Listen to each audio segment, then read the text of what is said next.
Welcome back to Workers and Resources. We're back in our Republic, receiving tremendous amounts of loyalty through our systems. The goal being 60% loyalty seems to be achievable, no problem. If everything holds, and then I guess we have to figure out what we do when the population and the amount of settlements grow. Fantastic, terrible idea. Yeah, we're not going to play Workers and Resources with a flight stick, I'm sorry.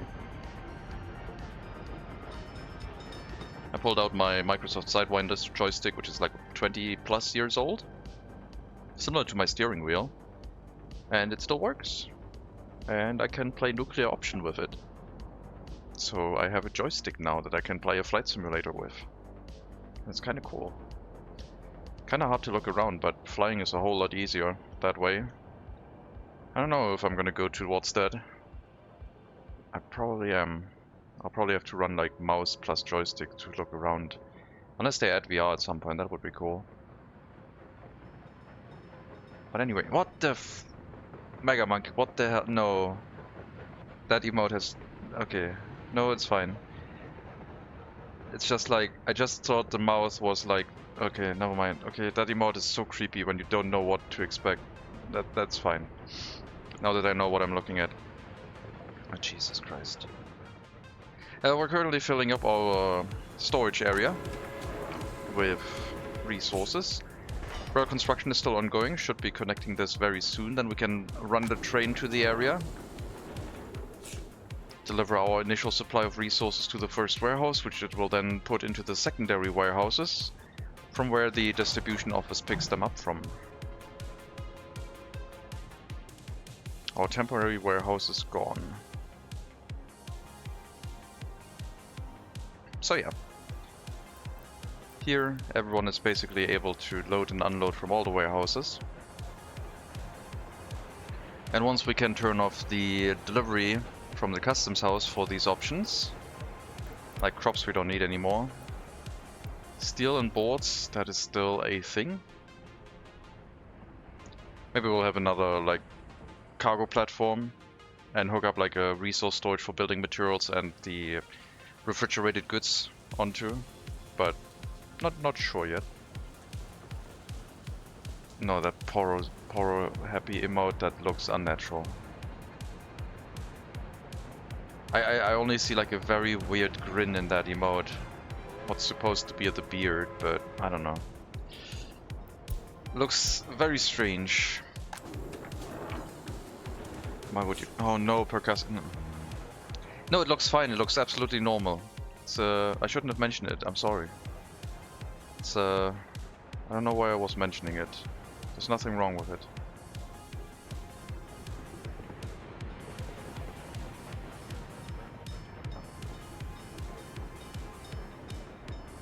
But thanks for bringing poor Rosette back to chat. I missed him.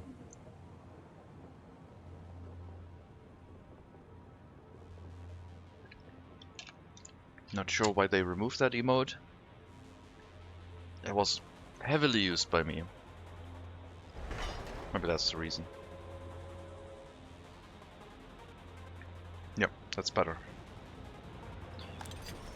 So, we're making a huge amount of loyalty. Pretty much everyone's like getting over 50% loyalty if they get incarcerated, if they have to go through the orphanage, or if they go through university. Everyone's basically heading towards 50% loyalty at a bare minimum. Which will increase the amount of students inside the party HQ inside the city. So maybe we'll have to like change that up a little bit at some point, because there's way fewer students outside the city now. Because everyone can study inside the city, I guess. Is there even a reason to still run this? I don't know. I mean, it's there to turn people to 50% loyalty. But I guess we have way too much staff here now.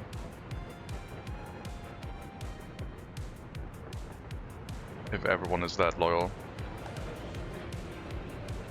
Tried using it the other day and couldn't find it. Thought it was a me problem, misremembering the word for it. Oh, it's not a you problem. It never would be, no.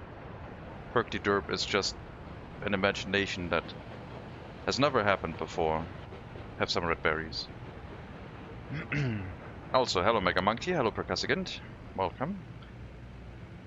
We're back in our workers and resources run. I'm contemplating starting, yes, study mod. I'm contemplating starting a new settlement, but I'm also like wondering how far are we going to push this before I say, okay, time for like Mega City 19 run, which would probably start in 1850 or something like that. I don't know. I don't know how much I can deal with the horse carriages these days. Would probably still be fine to do a run with them, but I'm glad to be back to like modern times. The modernization of this was quite cool and it went quite quickly. Alright, our resource train can now run. Priority is delivering food, but any other resource will do too.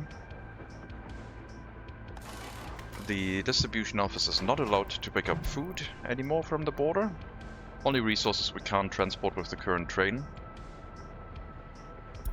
So food is now delivered to the warehouse for food and taken from it. Train delivery, we load whatever arrives here and distribute it into the warehouses as defined.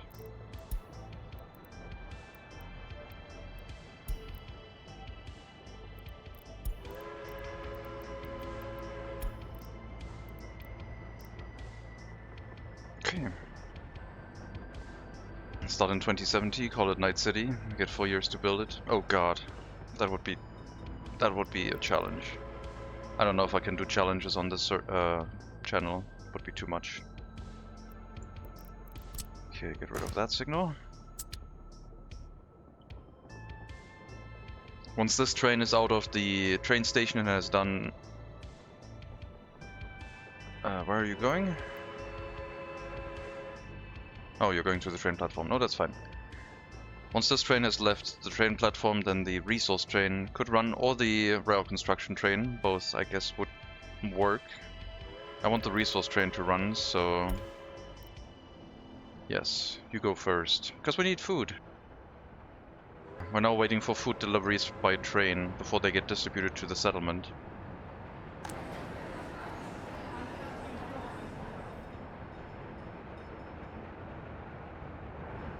And then once the train is at the customs house, the rail construction vehicle could also move, theoretically, but they're gonna send this train out first. Or this one. One of the two. And then if this goes to the university, this one will move as soon as it's past the junction. Everything is flowing very nicely.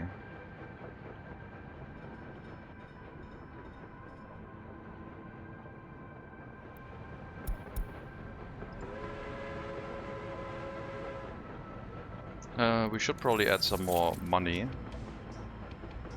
Now that we're filling the resource storages to the brim. Because this is gonna get really, really expensive. I might need another loan. And maybe we need more train cars for food. I guess I could maybe add 2 more train cars. 150 meters is like the maximum length we currently have. Which I guess kind of matches distribution offices, so... Could also use that. The rail construction vehicle is moving in, blocking our train currently.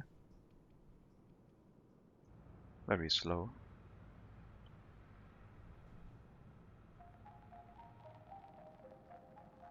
So the other train will start moving. This will go... Yeah, only one of these can move. Going the same direction, yeah. Towards the heating first.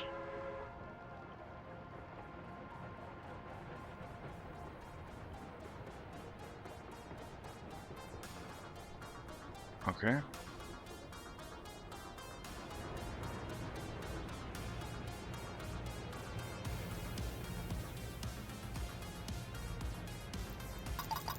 Turn off the rail construction workers. Rail construction is done for now.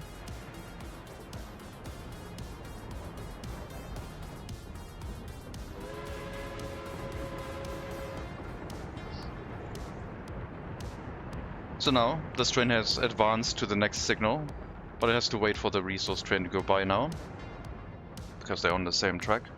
But this train didn't have to wait all the way to move, I guess, which is useful. I'm not going to do that on this side, because there's a refueling station here that could lead to problems. Hopefully the food arrives in time. Yeah, we'll be fine. Oh, we're still importing fruit from the border with the other trucks, which I have to shift around now. We're going to tell them to load not from the border, but the food warehouse.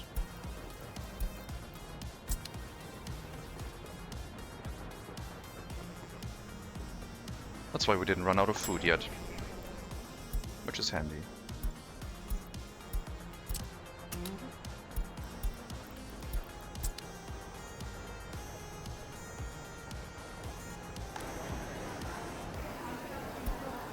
So some additional food trucks, just making sure deliveries here are working well. Food deliveries are like the majority of the delivery to be done. And I don't necessarily want to overload the distribution office with that command, so I'm just adding a couple extra vehicles that will do that for me. Per building. They should wait until unloaded. Each grocer or shopping center has at least 2 parking spaces, which will be reserved by the vehicle that does the most transportation. Now, you could also use something like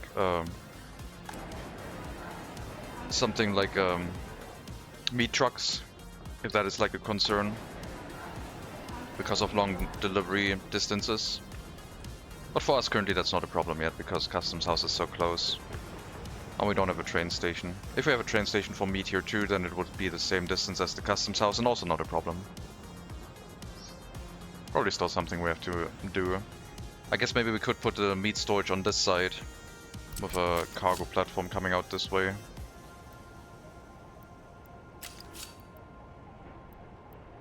Would probably not be a problem.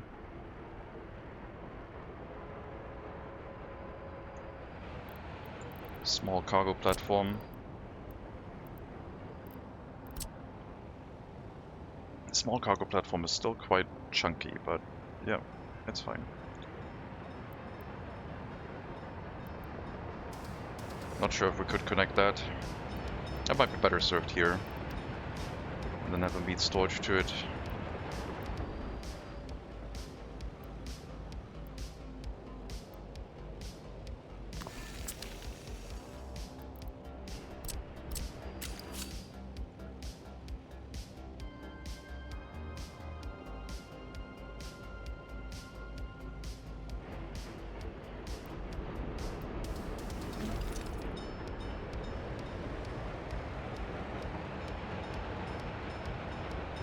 And then either a distribution office or a direct line importing meat could be a thing.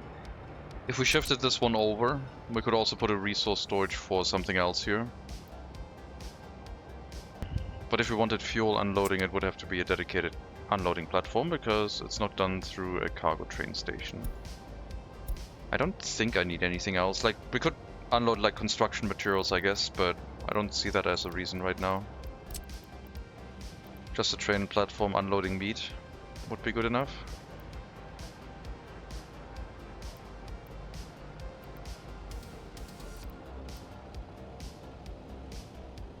I wonder if that's gonna work. That would be quite convenient, even if the factory connection would be a little bit longer.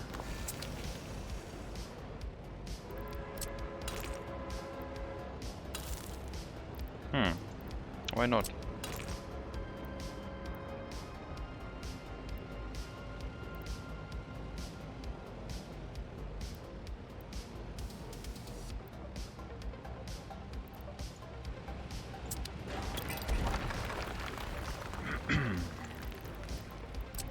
I don't think that looks too bad.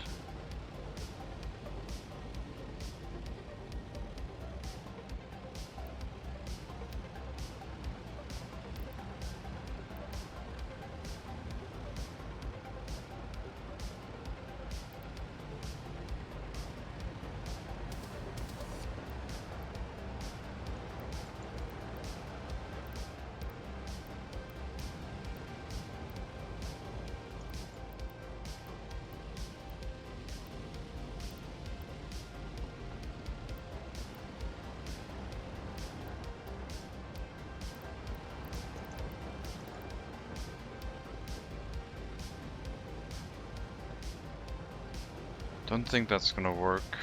So it would have to be this way. Factory connection facing to the right.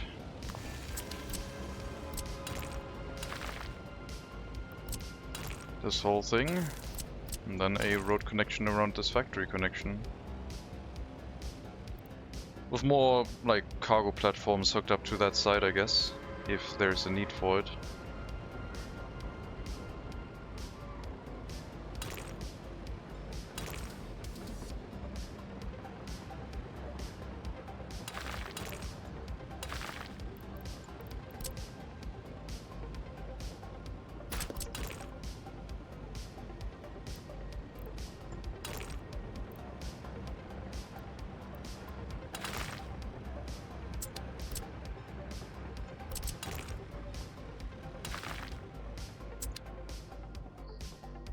I don't know. Looks like it would work fine. I don't like the four-way junction here though. That one is a bit of a mess.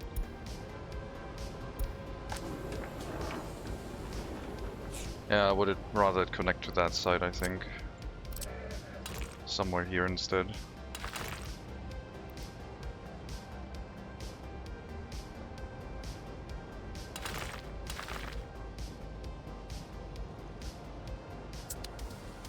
Junction.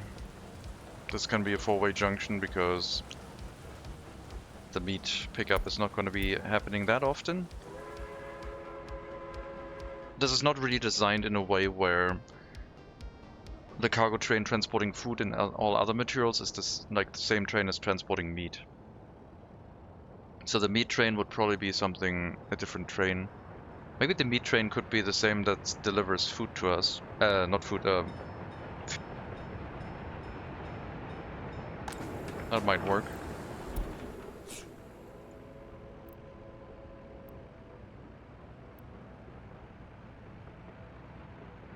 One thing I'll have to add is a vehicle always loading food and dipping it and bringing it to this warehouse, because it might not trigger the lack of food warning.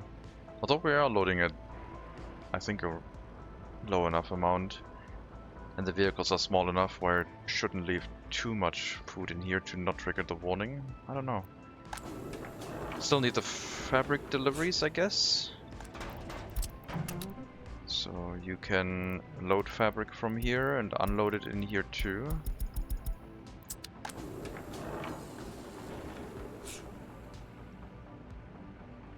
Do I want the fuel train station to be here too?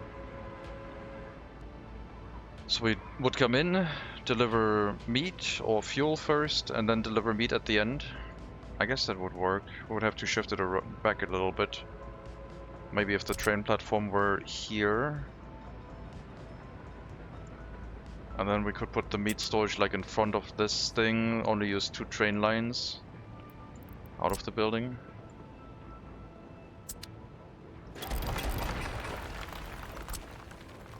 And then the fuel unloading station in front of that, because fuel can be piped, so it's not too dramatic as a train platform to build it.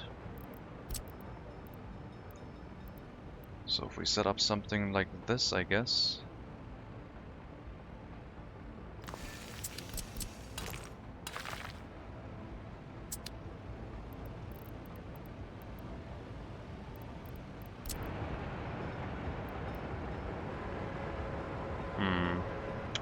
No, that's not gonna work.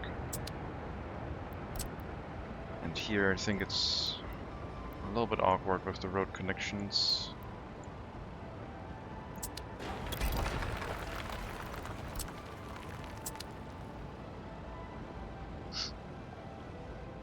Hello Project 7, welcome. Swearing.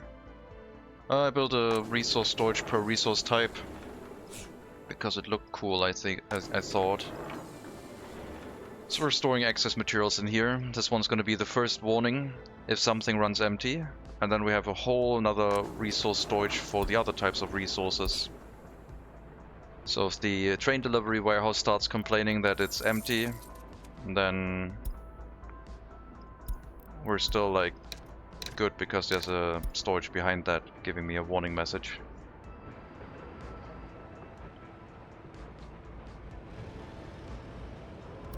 This train depot is in room of the repair station, so that needs to happen at some point, but I cannot block the train line, of course.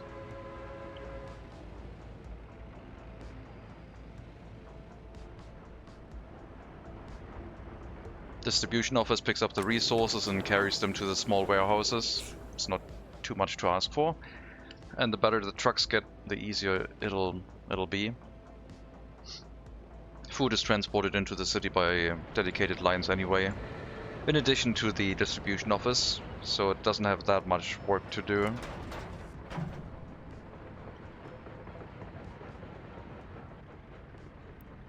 If I put the fuel... And hello Project 7, welcome. Hey Project 7, what loyalty do you think we have right now? Also my happiness is at 41%. What the hell happened?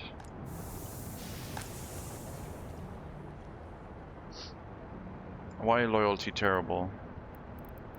No, why happiness terrible? Did we have a heating crisis? We probably had a heating crisis. I think 200 people died. Is there, or is that, wait. Low interior temperature. Yeah, we had a heating crisis. Power problems because of the low money. Yeah, that true. That is true. Me trying to build something while importing a ton of resources, not having the money. But thankfully, low temperature should not affect loyalty. I guess that is a test. It was a test. What loyalty do you think we have? Average loyalty for the Republic. I'm happy to announce that our loyalty is looking quite good. Well, it used to. Somewhere around the 70... No. We're in the 54s, and loyalty was not impacted by the low temperature, which is very good. So we had a little bit of a population drop, which is fine. But loyalty is unfazed. It is, however, trending upwards steadily. No electronics. So 70 might be doable, but I'm not sure how long it's going to take, or how long it's going to keep going. I hope we can trend upwards over 60, which is the loyalty of migrants, without electronics, and I hope we can hold it past 1960. When the electronic demand starts kicking in, but I don't think demand for electronic will create disloyalty. I think it will create more crime, which causes disloyalty. We'll have to wait and see.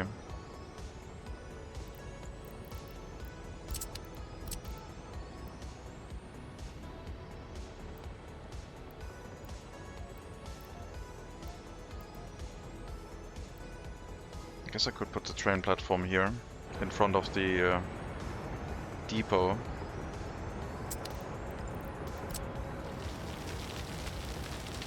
But yeah, with average loyalty over 50, we basically have like...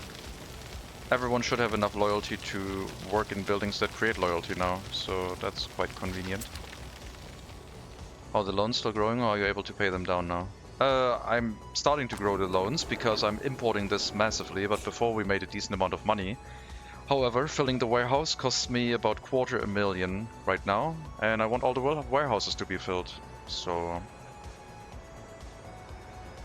I was paying back the loans comparatively, as in our loans grew a little bit, but our loan capacity grew way more than the loans. Productivity?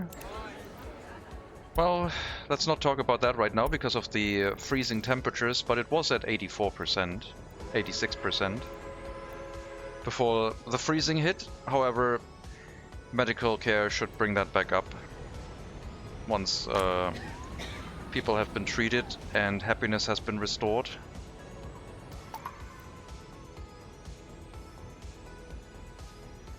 There might have also been a lot more crime during the freezing temperature. Looks manageable. Some of the cases will run out of time, like this minor case, but most of them are being handled, I guess. So yeah, productivity is quite good with the loyalty and happiness working together normally. We might also have a lot more orphans. No, I guess the orphans died at the same rate. Inflation's even harder than mine, if I remember correctly. You're 46 years. Yes, we're 10 years behind. Yes. We're in technically 1946 inflation-wise, but not access to vehicles-wise.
So train would come in, unload fuel, would continue, unload meat, and then wait until there's like...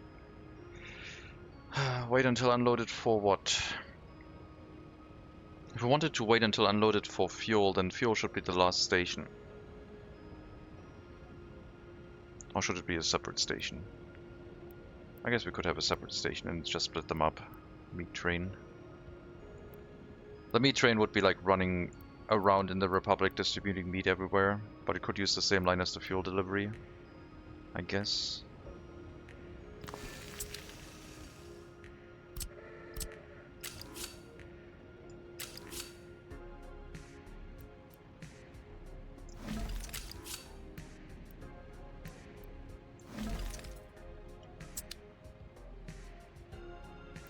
Should probably put the line on here first.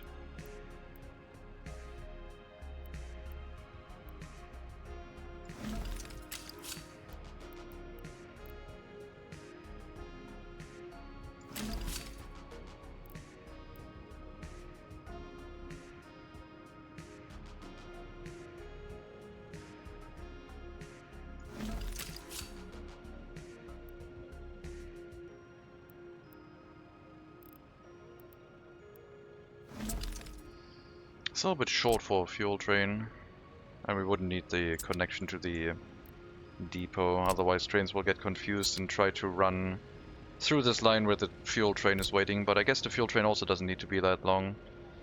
If we have a dedicated fuel train of like 60 meters making sure this area is fueled, would probably be fine too. Hello Rickety Railway, welcome.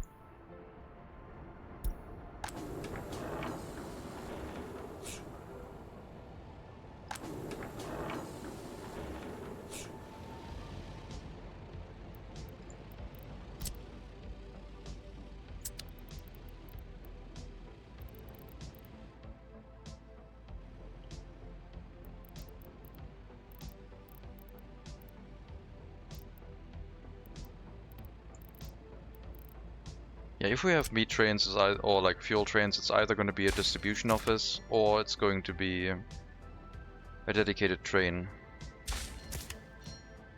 that will... Well, for the fuel I think waiting until unloaded is going to be fine. But the meat train is probably either distribution office or just continuously running around. 80-meter train is fine for now. If at some point it isn't, I guess we can bring it up to the other side and make the train line longer.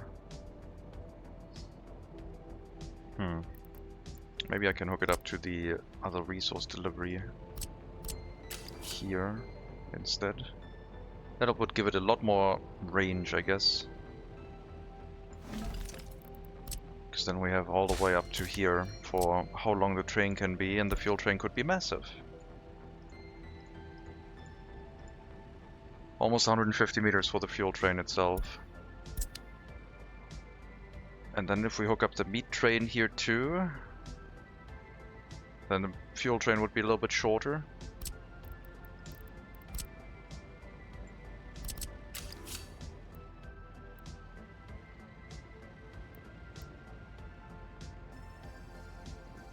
Beautiful.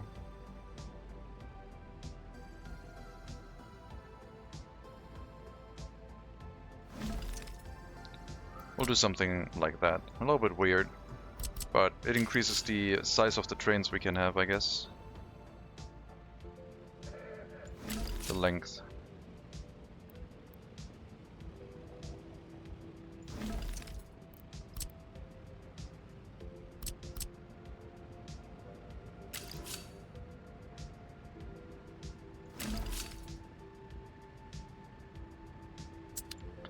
I should flatten the terrain first, before I put train lines here.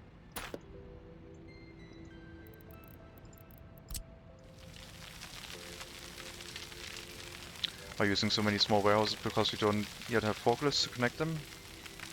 No, just I wanted to build them and see if it works fine.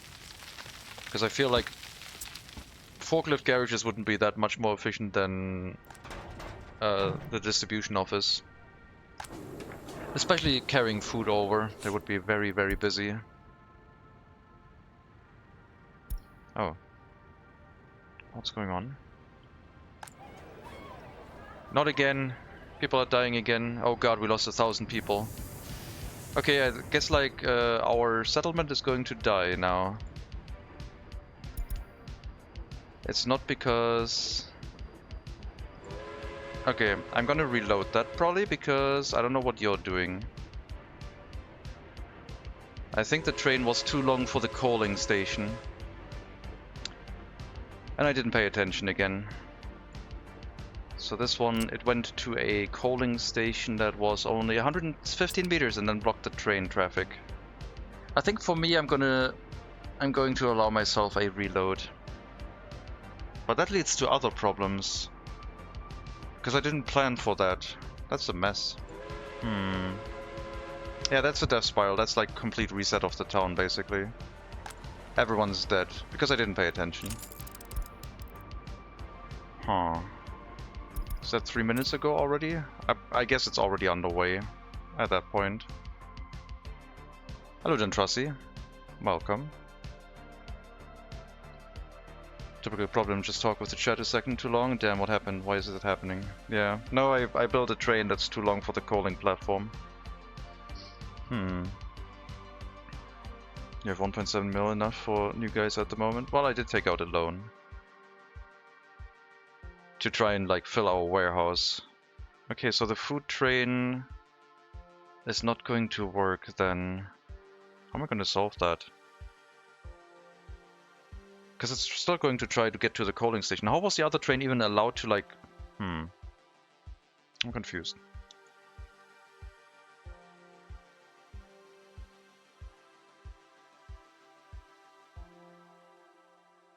I'll have to investigate it. I usually don't like doing that, but since our goal is high loyalty, having to start again from scratch would be a bit troublesome. The misplanning was the long resource train. Yep, it's already here. 29 happiness. It's been ongoing for a while.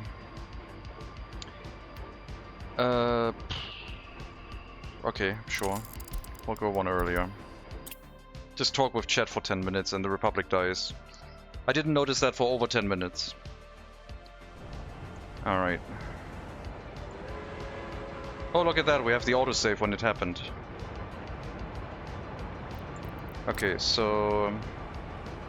to solve that, I guess I'll put the mixed signals here for now. Instead of these ones. I'll have to make this wider. Make like a... I guess we can make like a waiting platform that hooks up to this side for the coaling. But yeah. At least now we won't die. I had the autosave when it happened. Good. Until then, we'll fix it.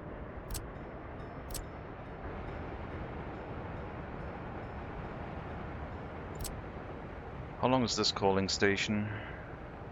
Also very short.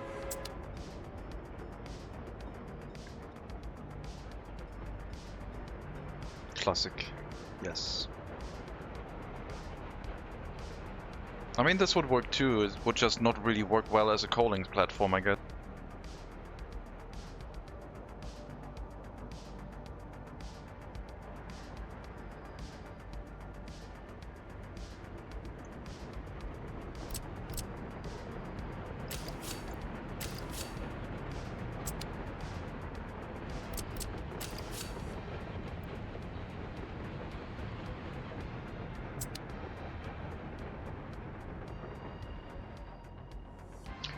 At least that's going to be safe.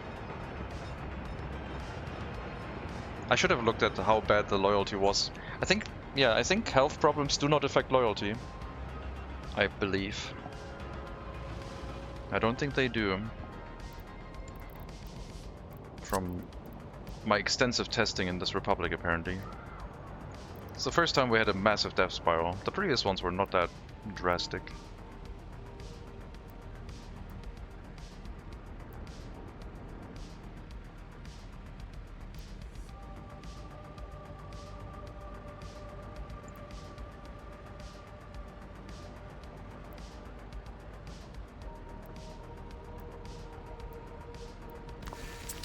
But yeah, I think Mega City 19 is probably going to happen soon. I think as a test bed this was an excellent showcase of loyalty actually working. I'm kind of excited to use that in a really large settlement.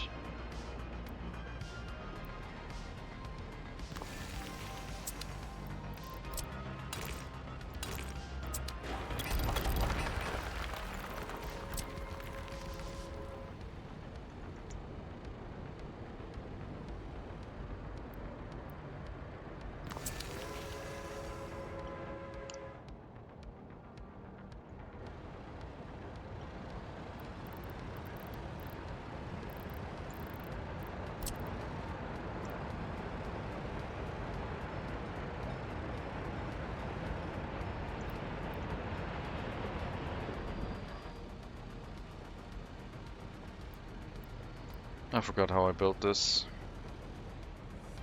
I think this way.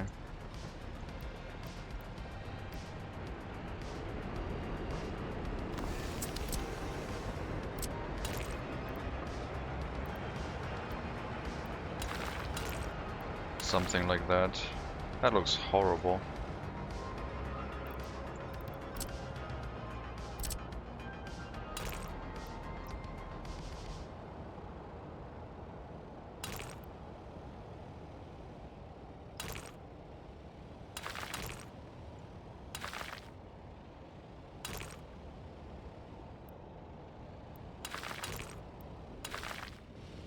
Sure, why not?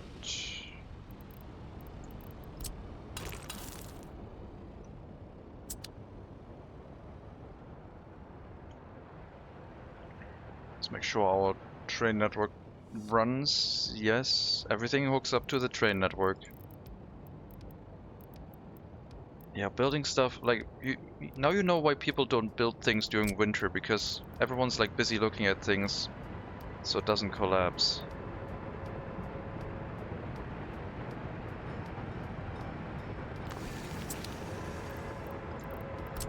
In real life, I mean.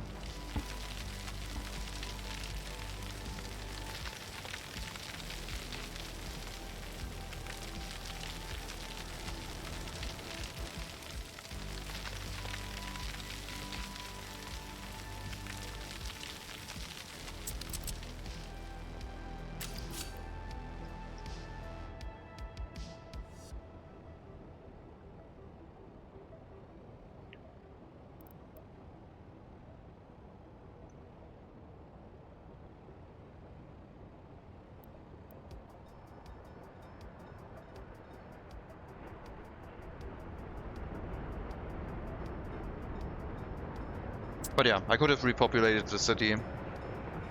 And I think it would have worked well right from the start. But currently our test is like loyalty without radios or TV stations. And well, I mean the average loyalty of the migrants would have been like 58. So we would have like made the city, I think, more loyal than it normally is. I hope. Maybe 58 is like the loyalty of the highly educated ones. Maybe I'm misremembering that.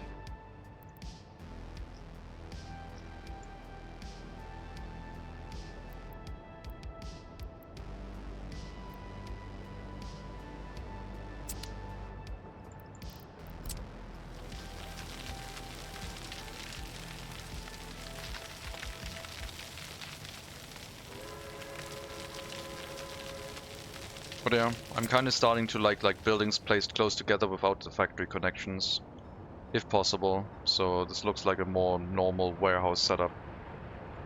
Distribution office will have to work more, but it also wouldn't work otherwise with the system I kind of want, where this acts as the first warning system when it runs out of resources, and then the other ones trigger afterwards. So it kind of has to be set up that way, I guess.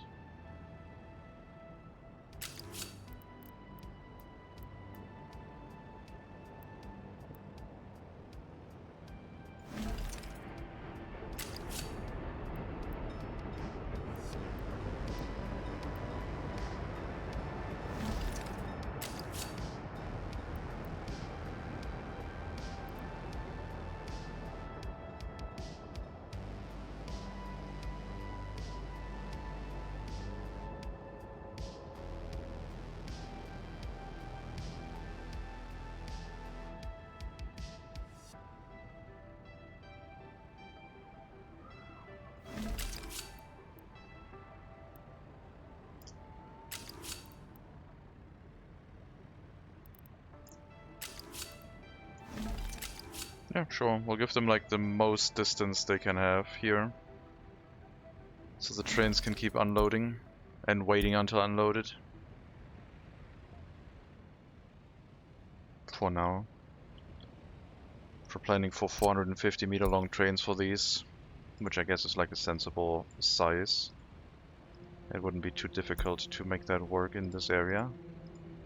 Like a fuel train of 150 meters is like really, really long already.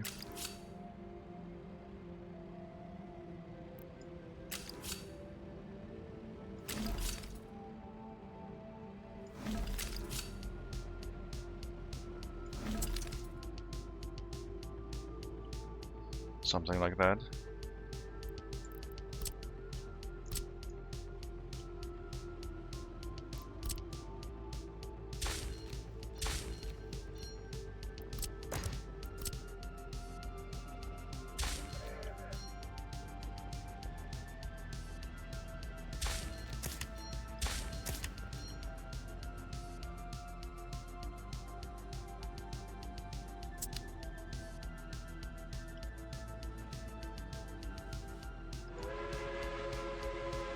Uh-oh. Oh no. How did that happen? No. Come on, what's going on with the rail network? You've been waiting for way too long. You're going to heating, you're going first, go. How long are your passengers in there? They're not going to make it in 15 minutes.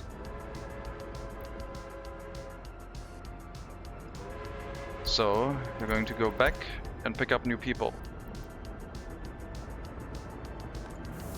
That's gonna happen again, isn't it? Temperature too low. It's still at 10 degrees, it might be doable. Alright. How did that happen? Alright, you need like priority stat.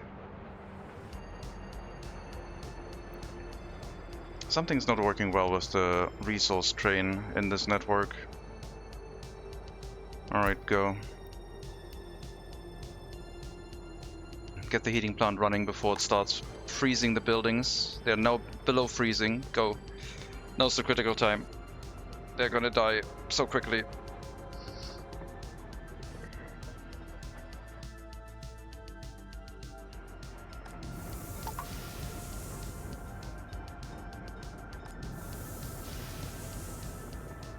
And they're not below freezing anymore. Good.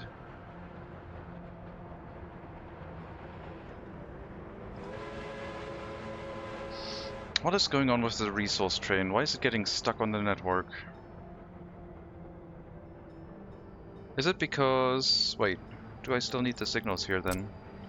If there's one train parked across both lines, it might think it's like... okay to go over. I think that was the reason, probably.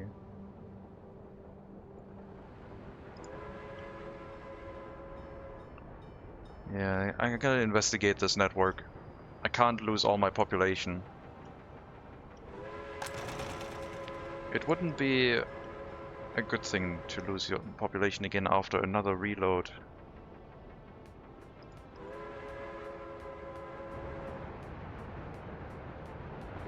Also should build out the double track towards the customs house.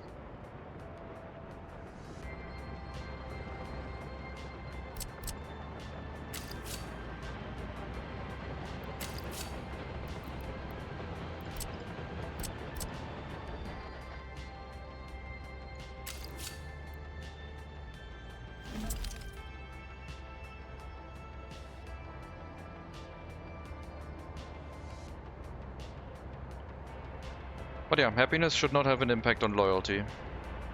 Unless happiness gets below 30%, then monuments don't boost loyalty anymore.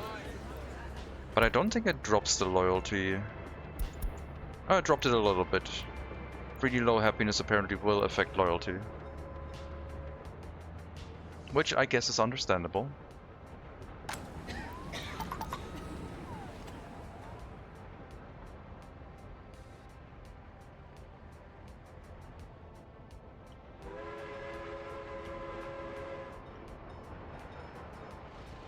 So with this we would have a train platform for meat and a train platform for fuel deliveries that we could build out, and then fuel would also not have to be brought anymore by bringing it from the border. We would have it just in this area.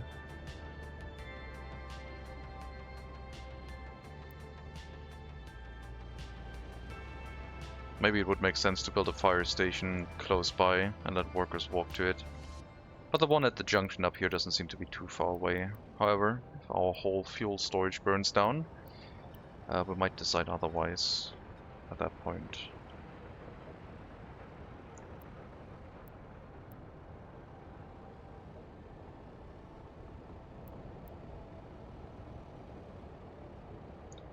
I might want to flip the train platform around. Yes. Yes, I do.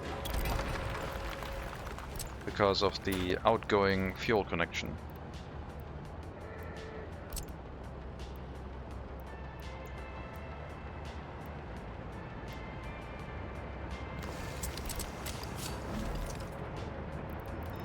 Because then we can use an above ground pipe and it's gonna look fine.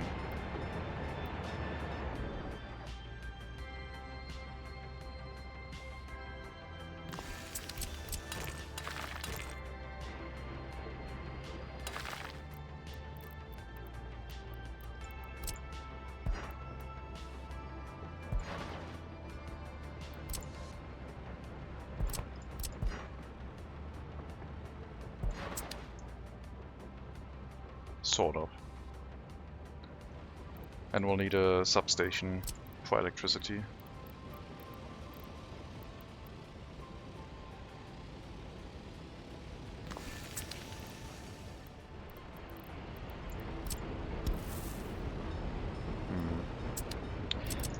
Alright, then I'll build it here.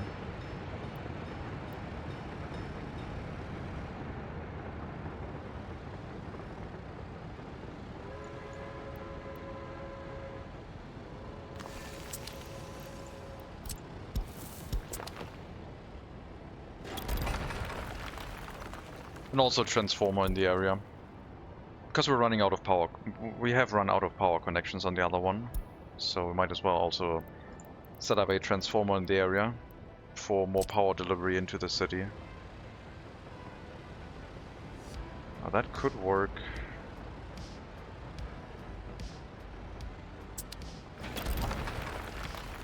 Maybe.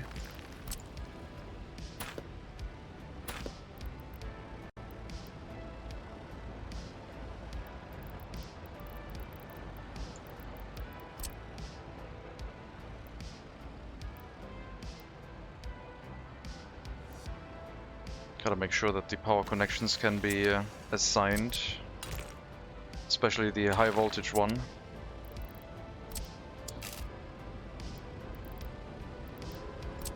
I'm not above using an above ground wire. That would be fine, but not in this case, I don't think.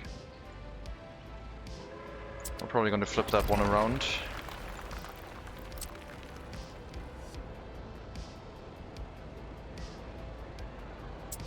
And then it might work with the medium voltage connections facing that way.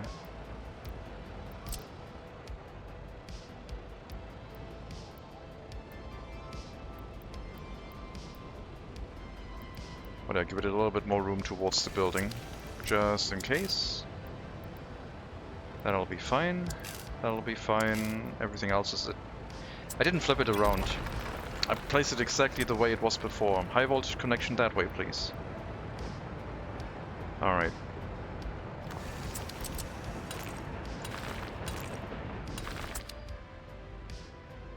So now let's try it.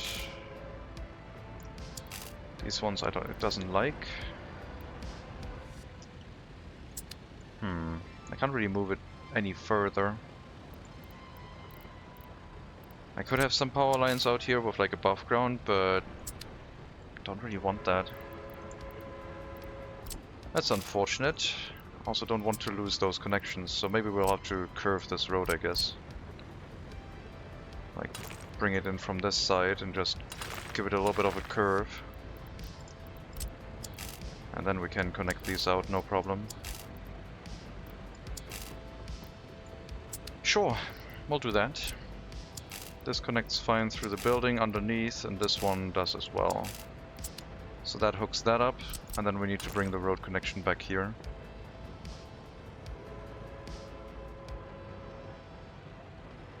Sure. T-junction. 5-way junction, I don't like it. That way. More of a mess.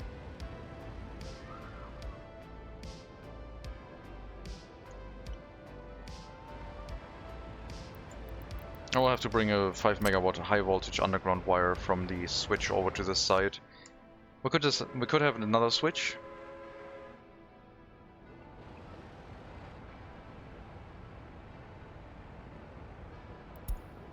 In case we want even more.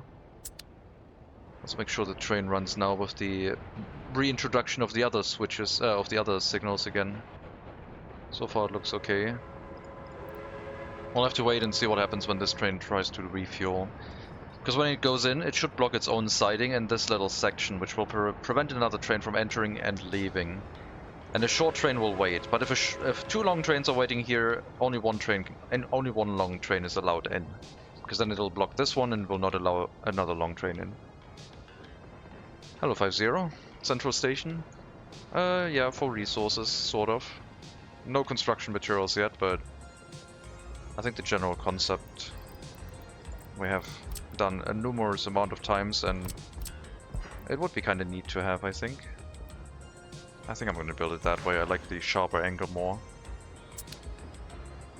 But what I don't like is that it like slowly elevates. I want a sharp elevation. So what I want is like go up to here or somewhere nearby. One more pole. And then it can do the slow descent, I guess.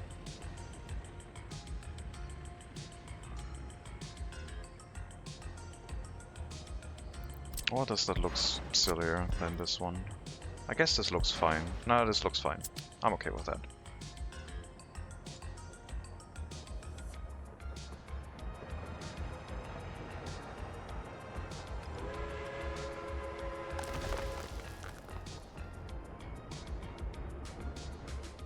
Easy on the eyes, yeah. So yeah, we're gonna spend a lot of money filling all of those warehouses up because, like, 85 tons of electronic components, 100 tons of mechanical components is over 100 tons of mechanical components is gonna be expensive. But then this investment has to be made safe, I guess.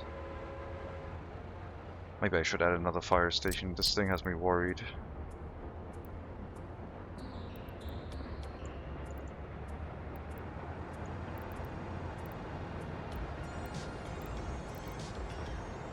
Lots of people could walk here to work.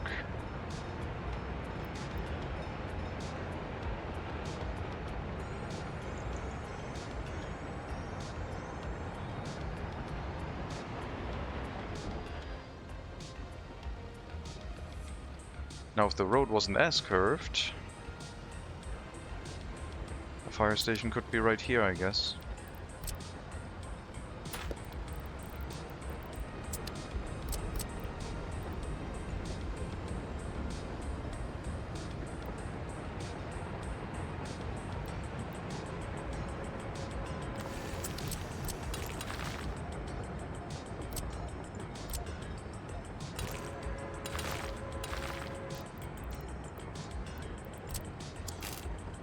Alright, that'll do. Took a loan? Yeah, we're up to 2 loans now. I mean, I have a ton of money invested in this area now for the resources we have imported. There's like, there's loads of resources lying around in here now. Inside buildings. And we're still importing. 250,000 rubles per month currently on imports. Until we have filled up the food warehouse, which is almost done. And then, yeah. Then it'll wait until unloaded for food. Which will slow down the resource imports at that point. Yeah, I think I want the fire station here.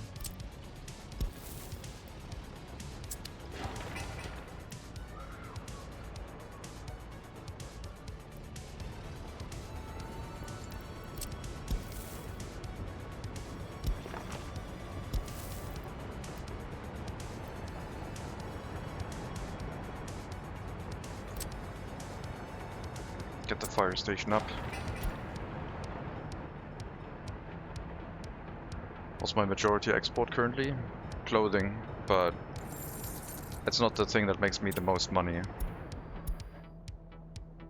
That didn't really work much recently because, well, the warehouse is being filled up with clothing right now. And it'll only start exporting once this is full, because we're bringing all produced clothing to the warehouse. The thing that makes us money still is the hazardous waste incinerator. I did add a second train here, and I think it's now making too much waste, so I need to add some more waste dumps. But otherwise this works quite well.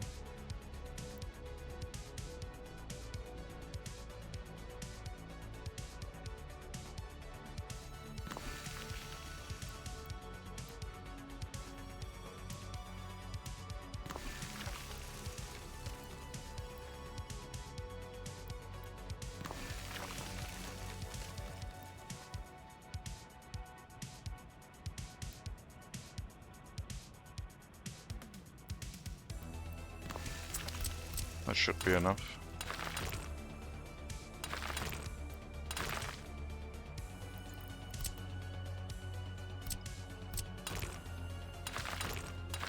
The single route running around exporting stuff will have to be assigned to the 4 new dumps, but other than that, and the distribution office. But other than that, that will probably provide enough surface area to dissipate all the ash.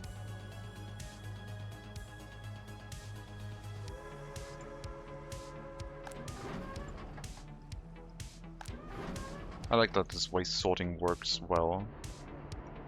With no... Oh, speaking of waste sorting, we can research that now. So waste separation is going to be our new tech to research with the research point we still have.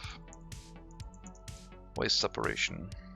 Get the technical university involved.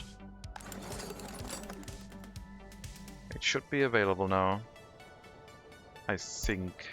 Or did I already write it down? No, I didn't. I was thinking maybe bauxite, but no. 35, so yes. we should be able to go for it. No students right now, just do the research. Recycling tech? Well, yeah. In case we come up on like waste that makes metal scrap and construction waste in one production facility, like the iron mine that we're probably going to go towards. Maybe we need like a waste separation facility for that already.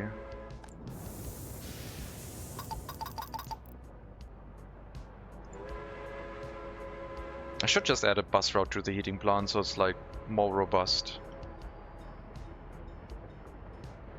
In case something goes wrong with the trains, there's like at least a couple buses running back and forth, so the death is not immediate.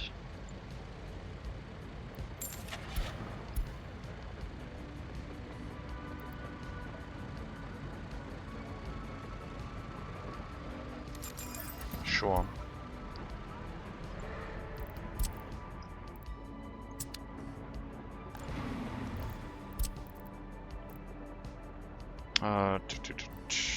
Gotta pick it up from the bus platform.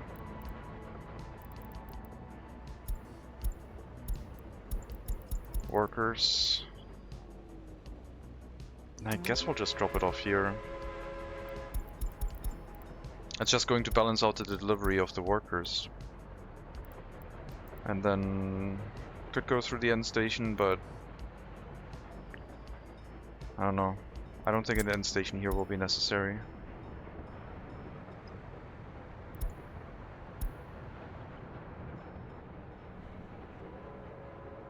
So massive health drop, 10%. We're trying to fix that again. Health is not equal to life expectancy though, not directly. Loyalty is still 54. We had a slight drop, but not that much. Just a wiggle. We're over 54 again.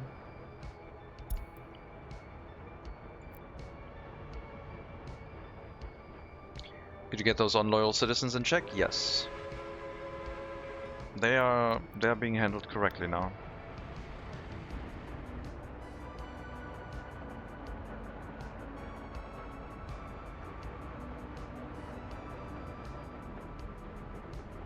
I guess we could use the end station, but that would just lead to an extra loop through the bus stop. I should set up an end station here, I guess, for the return trips. I guess we can set up an end station next to the gas station, why not?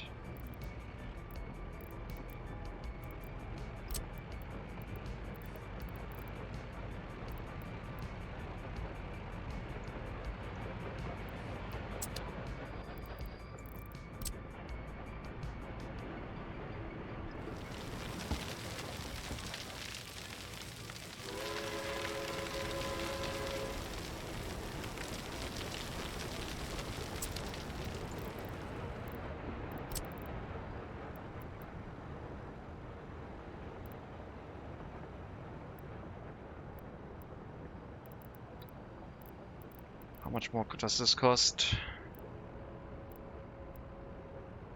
2000% cost increase in steel from 0.26 tons to double and then times 10. So 20 times the cost.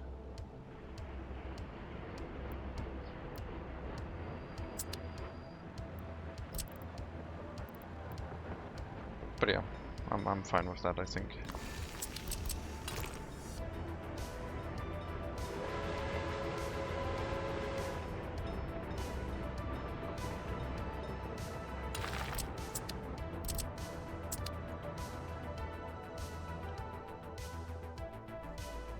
How much did it cost you to replace horses with trucks? I did not pay attention to that. We didn't have to take out extra loans to do that. We got a lot of money back for exporting the horses properly. Horses got really expensive. And I felt like we got like full price for the horses. Even though they were technically used vehicles. Like we got like 1,500 rubles per horse exported, I think. Or maybe half of that, but 2 times the horse is like I made a lot of money back with that. And then I needed fewer vehicles, so it like kinda evened out. Which was kinda neat.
Yeah, let's build this double track, I guess.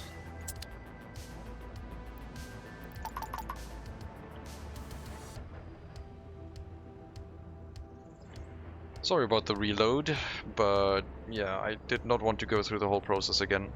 I normally don't do that, but this is like a special case scenario. And yeah. If it was like a Mega City 1 run, I guess I would have just suffered through it, but we're still doing the whole loyalty testing. Build high density residents near the border. Yes, we're trying to build up the housing here. I made a very colorful area. It might be too colorful for this run, but I guess it had to happen. They can look at, like, this is for the train fans basically.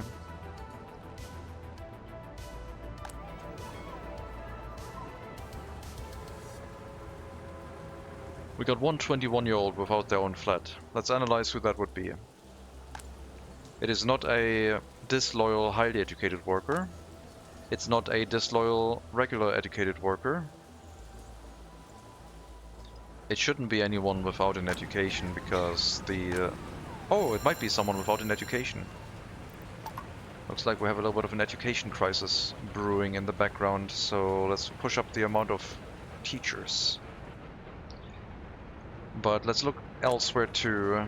It is not someone with high education, 50 to 75% loyalty. It could be someone with, nope, also not 75 to 100. So the only people who are missing are basic education, 50 to 100, and all of those are covered. So yeah, it's someone with no education and low loyalty, so that's fine. They can wait. They're living with their parent. They're somewhere in this setup here. Someone with 21 years or older. Probably gonna miss them, but just somewhere in this list. Yeah, they are. Bolusov Samuel Romanovich, 21 years old. No school education yet, but close to. 45% loyalty.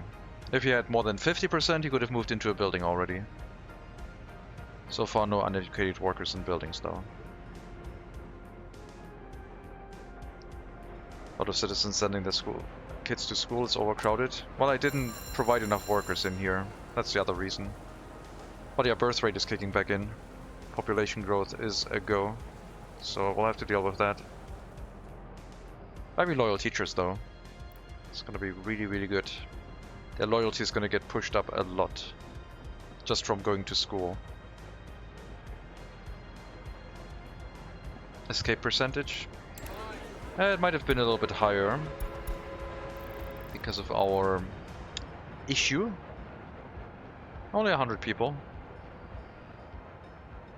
I guess people died quicker than they could escape recently. Let's take a look. Previous year, we didn't have the health crisis yet. 1 escape. 21 the year before that. 5 the year before that. Not a lot, I would say. Seems okay. Birth rate here was lower than death and escape rate. That was basically when we were running the whole like school scam with the children not being allowed to grow up. We found so many more time paradoxes. It's crazy.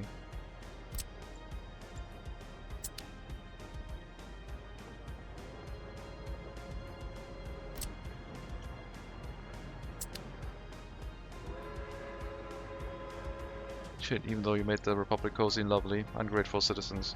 Well, we still have the people living in Prosco. We must not forget about those poor souls, I guess. There's still people living here.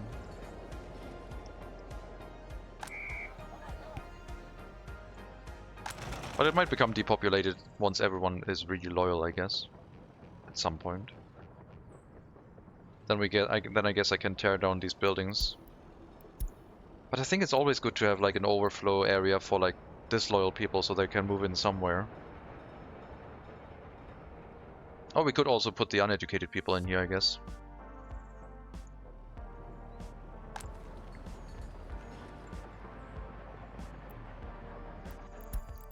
Not enough loyalty and no education can also go in here. The first building, however, is for only highly educated.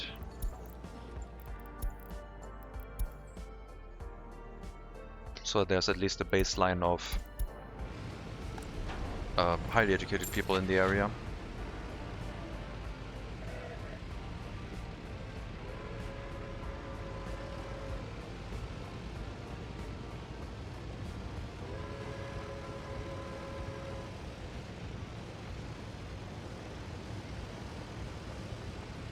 I think this area warrants one of the fastest fire trucks we can muster right now.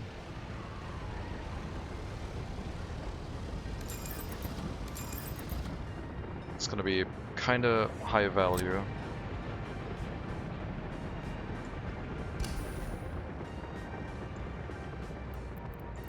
And not just kinda, it is going to be high value.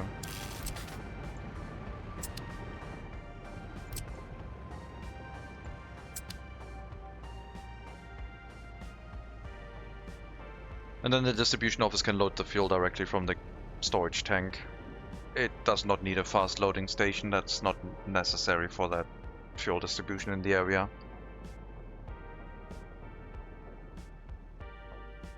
This should be sufficient.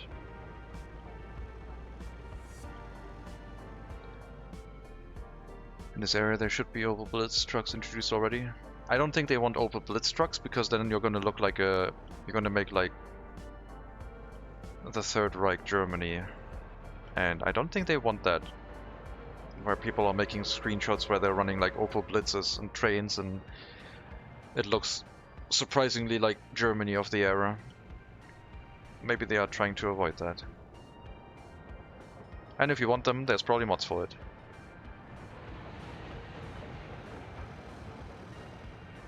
But that's just an assumption.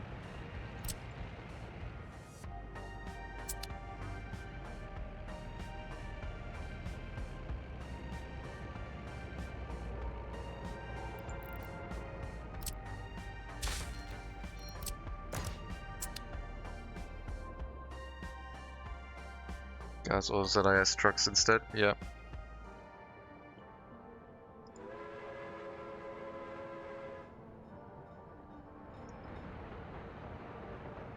Yeah, signal failure. Did not account for long trains in the area. That was a bit of a problem.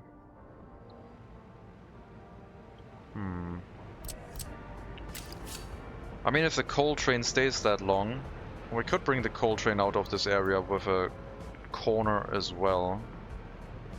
But I assume at some point the coal train might become longer because, I don't know. I guess it doesn't really have to be.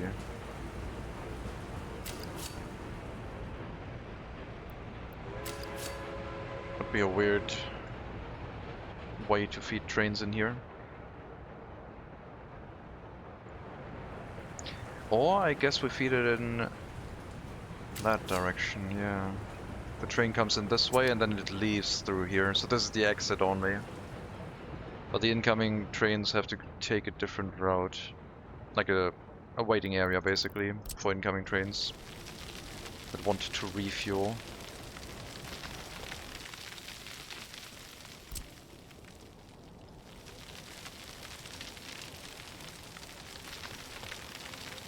Man, I don't know if we're gonna get to 70% loyalty, but I wouldn't put it past this setup to actually be able to do that, I guess.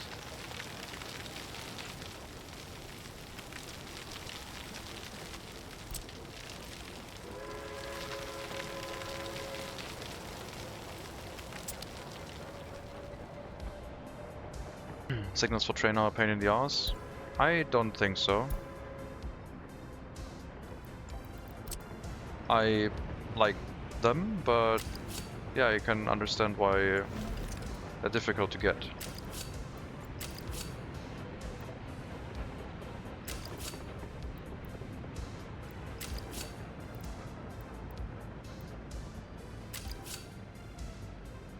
This is gonna be such a weird way to do it.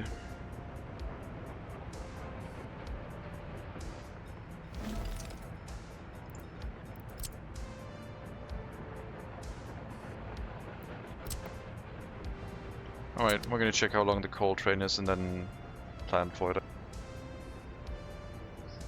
Struggled with it, that's why I rely on trucks. Yeah, I get it. I mean, they work differently than anything on the road. It basically separates the track into different sections, and usually only one train per section is allowed, but you see that this whole green thing is one section, and this train has started moving even though there's already a train on this section. That's because this train realizes, oh, I can go to the stop without this train interfering, so it's already moving. And that's why that whole setup works a little bit more efficiently than normal. There's like some weird behavior with the blocks that,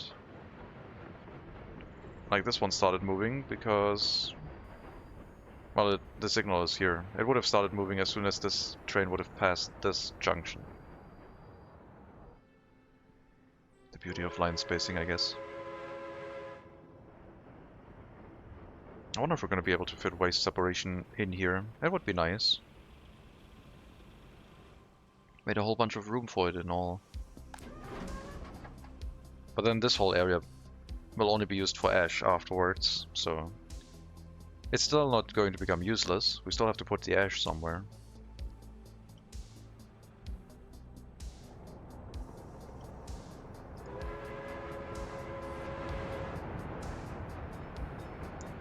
Yeah, this train has a really hard time leaving the area with the way the signals are set up.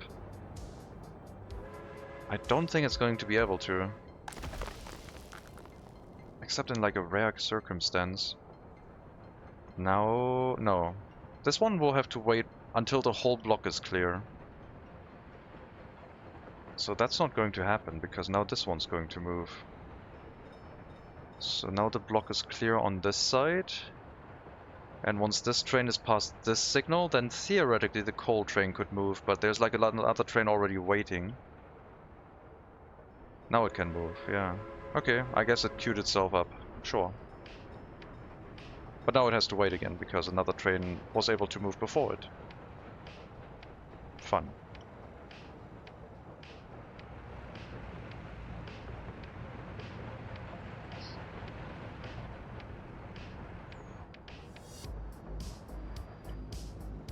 Okay, good. You can get into the train station and wait until the construction train is out of your way. I mean,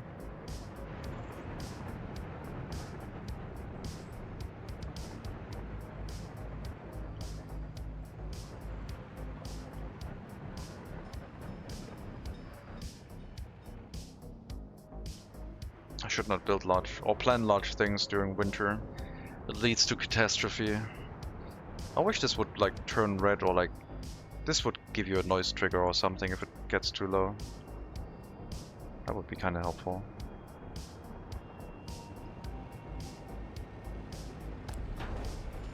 Okay, we got firefighters in here, very good. So this can also provide fire protection.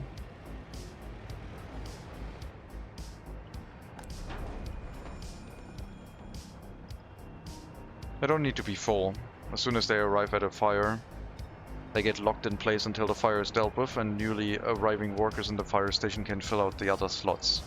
Just gotta make sure you have enough workers arriving there, otherwise the fire might accelerate.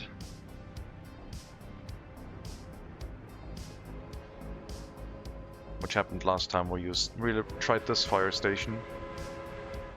Our distribution office almost burned down. I had to bring in some migrants to save it. Oh, construction offices. You can pick up resources from these warehouses now. Electronic and mechanical components are available locally.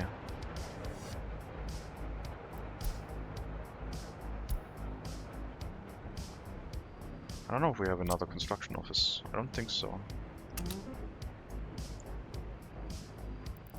There's one in Ustron, but that one doesn't count.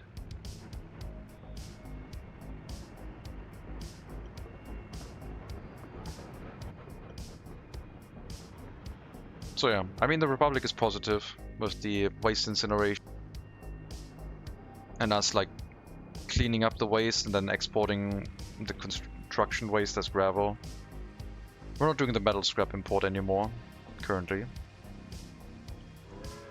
That would probably be a different area. If we wanted to smelt steel out of metal scrap, we could do the whole waste incineration from the Best Lady Customs House. But it would probably need a dedicated train line to not block the other traffic, or only use one train, I guess. Or maybe find a different customs house.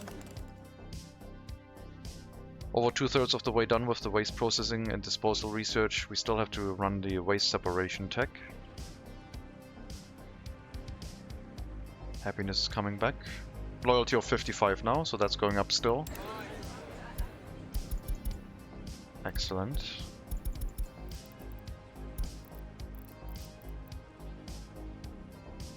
Meat and alcohol are the major things that citizens desire. No, food and meat. If you have a food or meat shortage, your loyalty will drop immediately based on that. From what I tested. Alcohol, their happiness drops, but not their loyalty, I think. From what we've tested.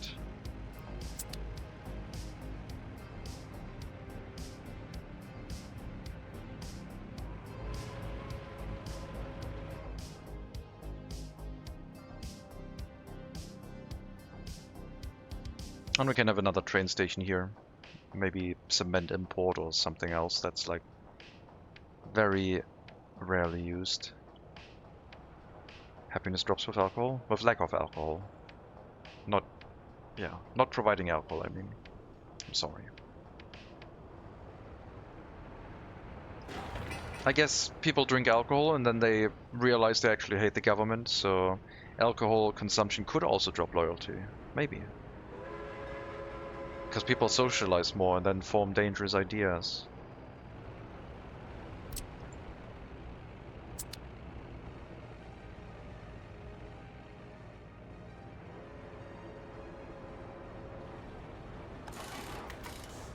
I think the repair station caught up. 10 workers here is fine.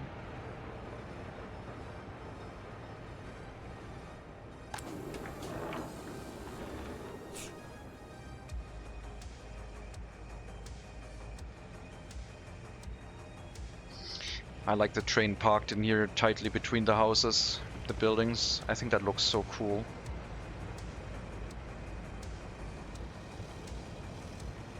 Maybe we can put a fence in here to like ward it off a little bit more.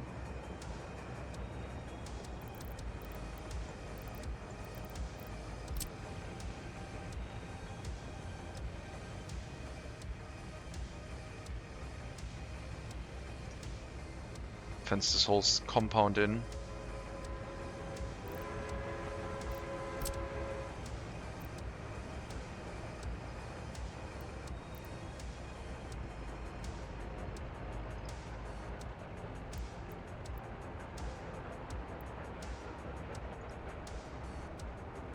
I think it's maybe a bit of a bad practice to like block the view of the train approaching like its parking space. I don't know. Aesthetic, yeah. We're going for aesthetic points now. It's over. We're also still building with foreign workers. I don't know. I find it convenient, I guess.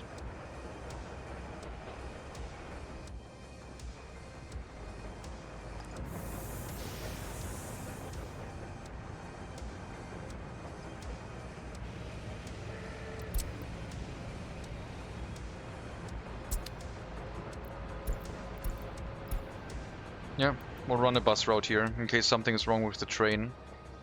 There will at least be buses arriving with workers for the heating plant area. Heating plant gets 50% of the unloaded workers, and then the rest can go to the fire station or incinerator.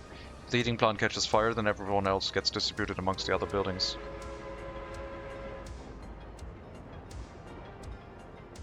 Local workers are lazy, that's why. I wouldn't say so. I think our productivity is looking pretty good. But it's not at 100% yet. Maybe we can get productivity over 100%, that would be cool. Average productivity for the Republic.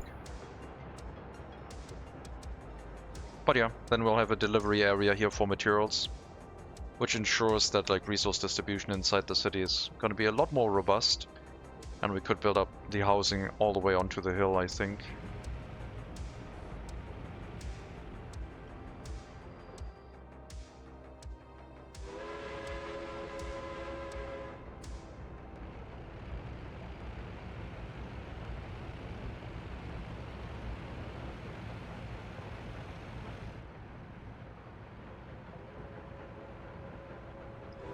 Yep, and you now wait until unloaded for food, so no other resources run out yet.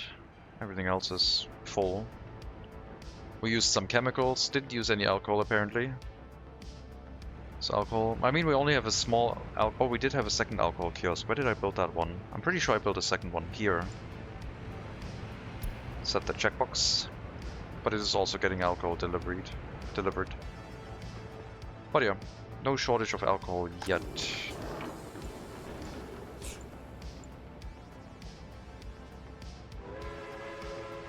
I mean, the alcohol addiction is down to 7%, so not a lot of people are drinking alcohol, but if they are desiring some, they can drink it. That's fine.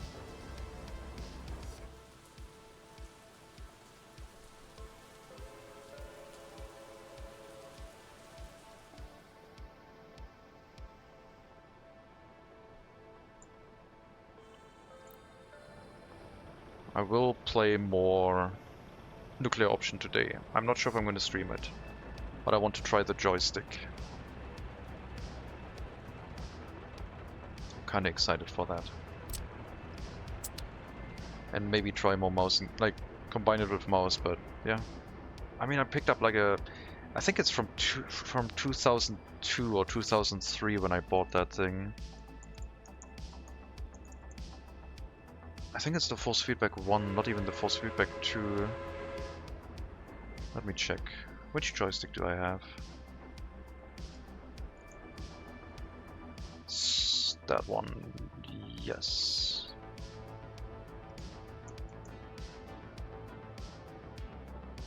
Microsoft Sidewinder. Force Feedback Pro 1997. It's a 30-year-old joystick. Ace Combat. No, I'm good with Nuclear Option. I want to get good at that game, I guess. It doesn't really support the force feedback part, but hey, I guess not a lot of games do, unfortunately.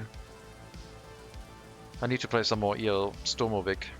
That one had force feedback, but Nuclear Option doesn't seem to have that, unfortunately. Really, like, I don't know why force feedback is not more represented in flight simulators.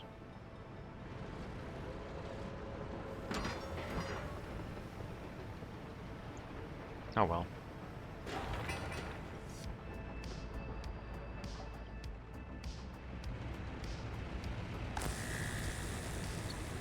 Still need to bring a high voltage over here. And I wasn't sure if I wanted to build another switch or not. I guess the answer to that is no other switch. We'll just bring a power line in.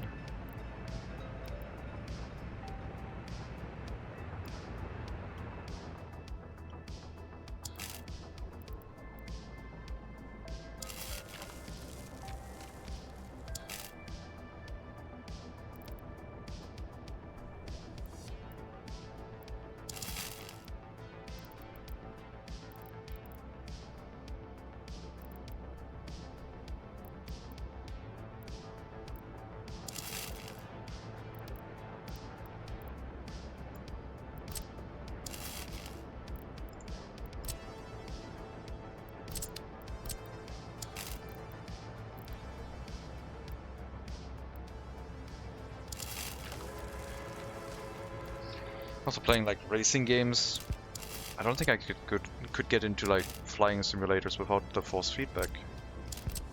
There's so much information you're missing about the aircraft. Without that.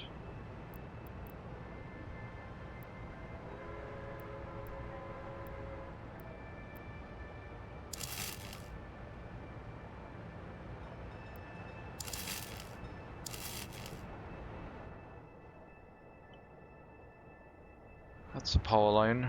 I don't like it. How can we change that? Use this connection instead, maybe? Or this one?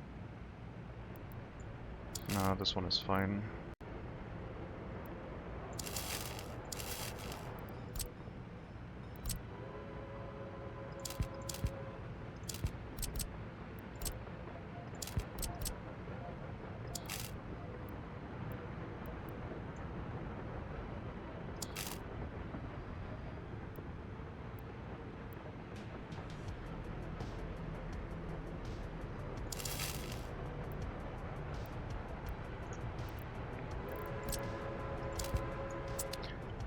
So tools for force feedback are like 30 years old, crappy direct 3D driver, plus stick shakes, usually error message on planes when something is wrong, like you're stalling or doing input that gets you killed. Yeah.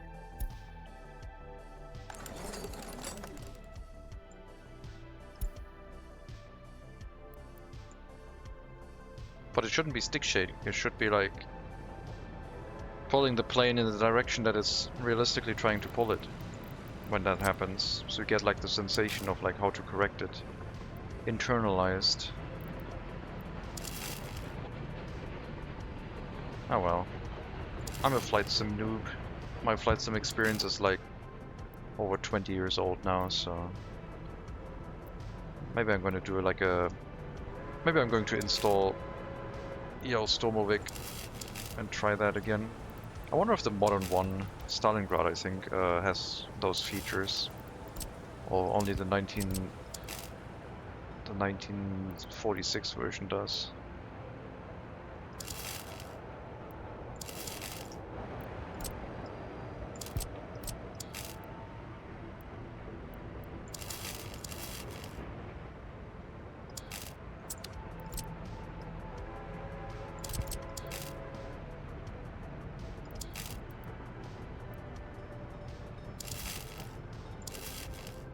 Alright, that power line I can live with.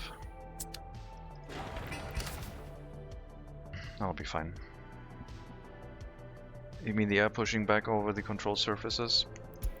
Well, it doesn't have to happen when the plane is doing what it's supposed to, but when you're stalling, like the stick starting to go light, for example, so you know it's like starting to like lose lift, for example, because you always have that resistance from a flight stick that tries to center you, basically. Or if you're like doing a turn, then you get the force feedback pulling towards the left until the plane actually like lines up with the trajectory, and then you feel it like centering again. It's like some basic forces simulating what the pilot in the plane would feel. Or like when you push forward. Yeah, I mean, the general thing I have seen from those flight sticks is that they're all trying to like just center. That's all they're trying to do.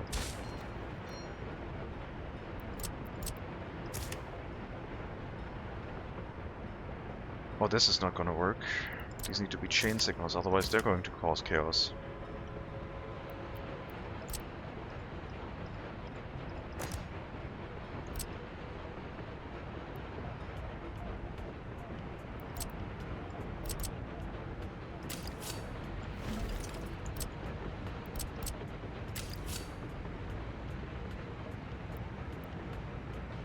This is such a horrible idea for a waiting platform.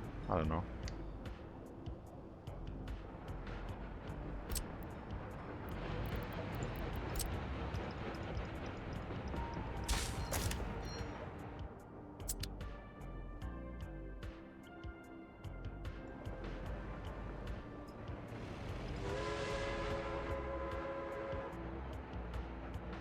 But yeah, the imports are now slowing down because we're waiting for unloaded until food is unloaded.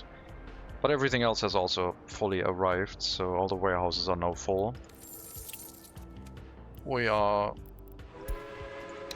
way higher on our loan this time because of all the resource imports we had to do in the last 2 years. 1.9 million basically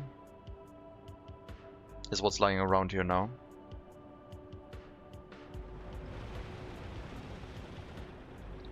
And that's not going to change once I start importing fuel too. Like 1.5k tons of fuel is not going to be cheap.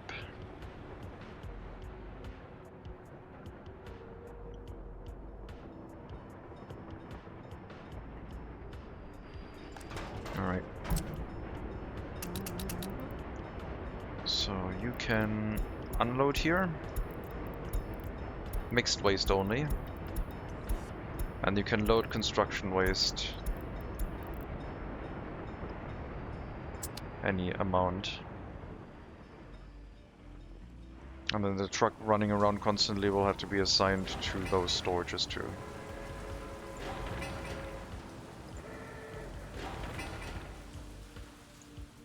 One more concrete delivery, and we'll be done with this building once the workers get here.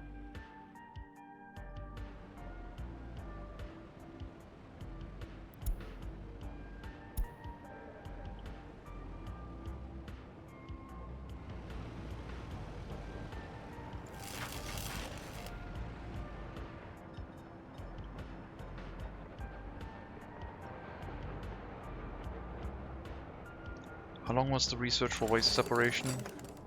1,200 days, okay, sure. I don't need to worry about highly educated right now. We got 66%, it's fine. Just focus on research completely. Let the disloyal people stay disloyal for now.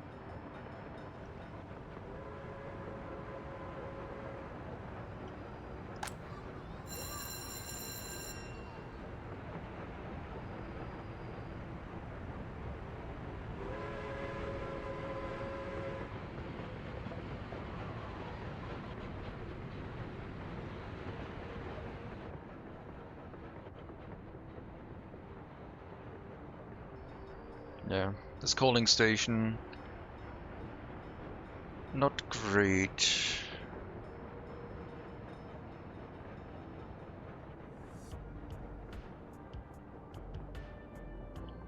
Mainly because the delivery train here is too long.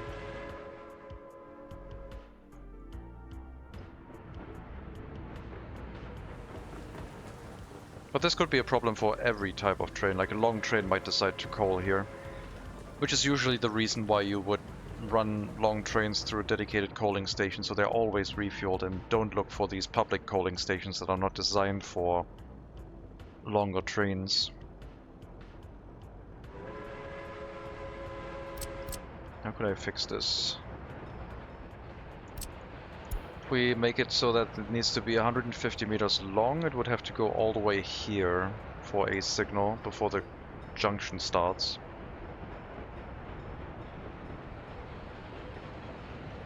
I don't think that's doable.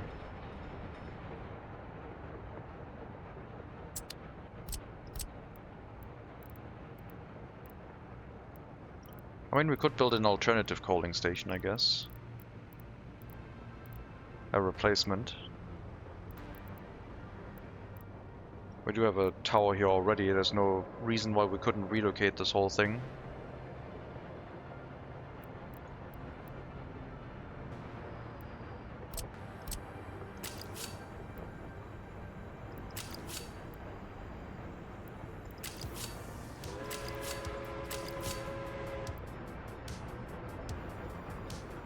Maybe once we change the power line to the village to also an underground wire. Okay, let's do that too. Although I don't have another connection here.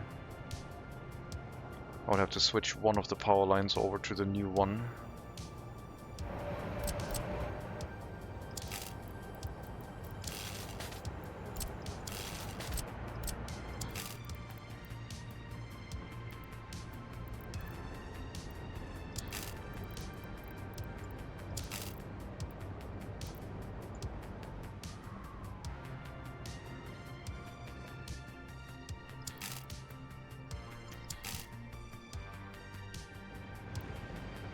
Now it's complaining about the high voltage wire, huh?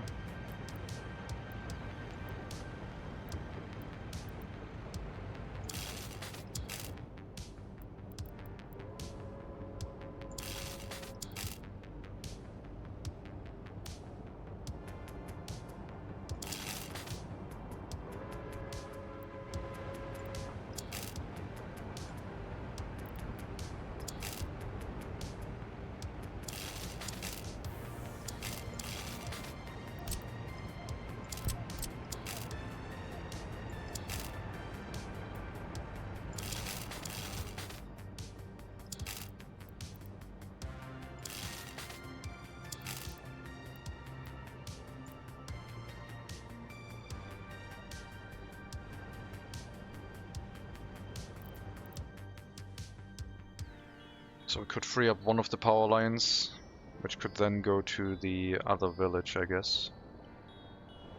That shouldn't be too difficult of a decision to make. That is no problem at all.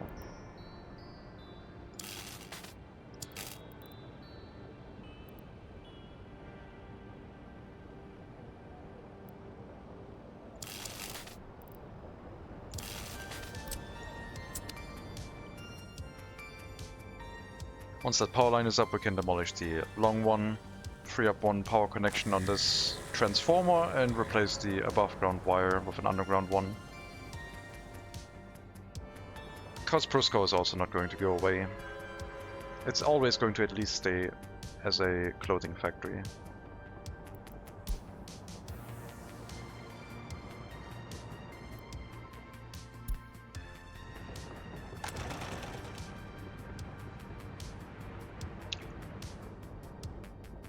Speaking of, you need to pick up fabric from not the customs house anymore, but the designated warehouse here.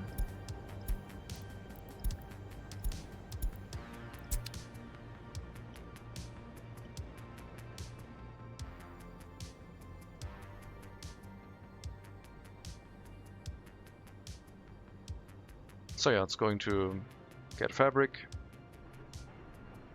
turn it into clothing, bring the clothing back, and then get fabric.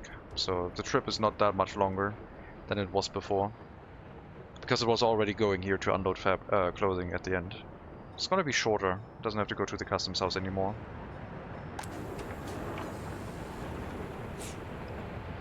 And at some point the warning messages about clothing are also going to go away, because we will have filled the full warehouse.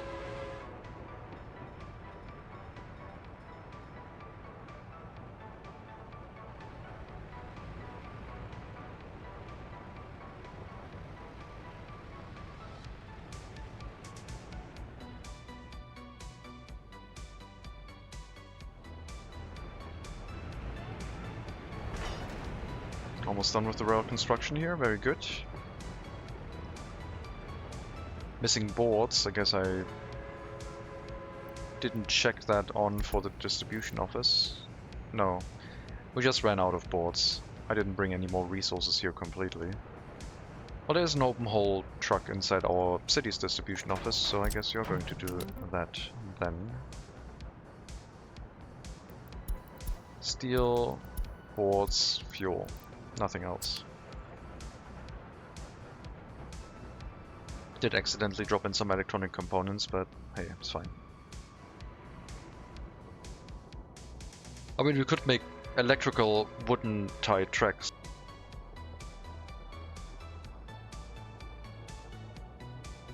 I'm not sure when electric trains become available. They're already available. 65 kilometers an hour. Then we could do away with the whole coaling.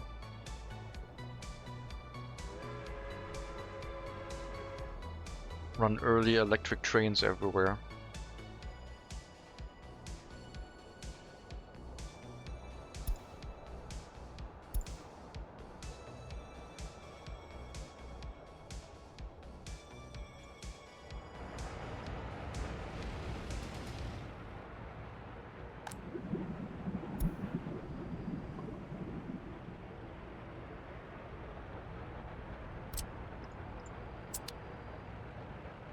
In the future I could make it like a loading station for fuel outside here, if another area needs to pick up a ton of it, and shouldn't block our resource storage area. But yeah, for just the distribution office, this should be no problem.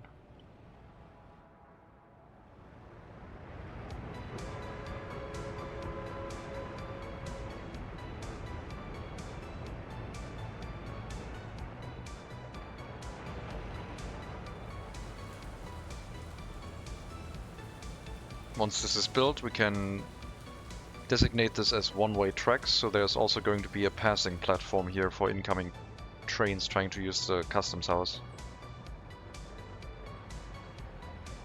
which will speed things up a little bit for those trains.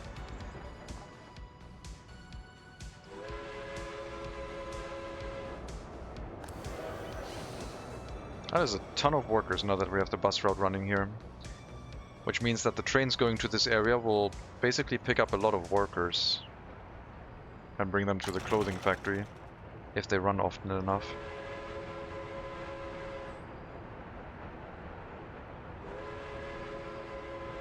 Maybe we do need the buses to also pick up workers and bring them back if this area fills up too much. So if they unload here, they are then allowed to load workers again and bring them back, just so we don't like overfill this platform. But only 50%. So we don't take too many. Half the capacity of the buses we can bring back. You did not... Oh, you did load as many as were available at that moment. Was a little bit low, I guess.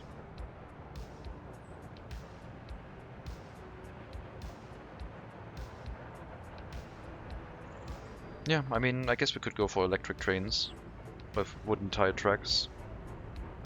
The electric train also seems to be quite close to the speed limit of the track itself. I don't think electric tire tracks have a higher speed limit, right?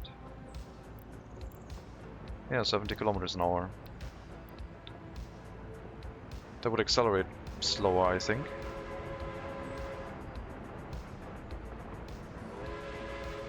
But would completely exclude the need for coaling stations. That could be kind of neat.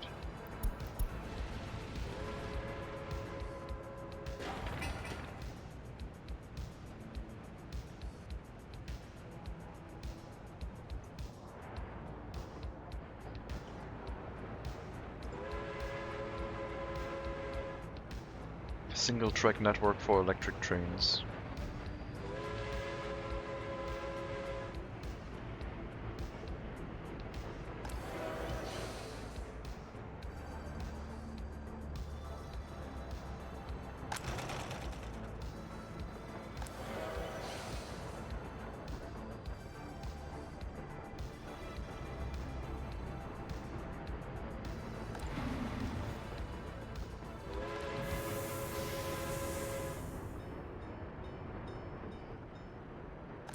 I mean, these bus platforms have a ton of capacity.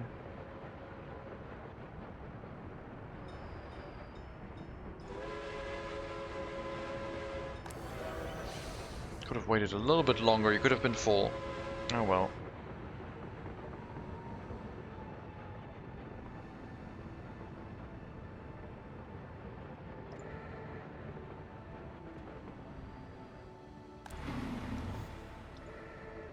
Oh, right, I'd also need to add the unloading command at the destination again, of course, otherwise it's not going to work. Can't just load the workers and then not bring them anywhere. The bus wouldn't load anyone.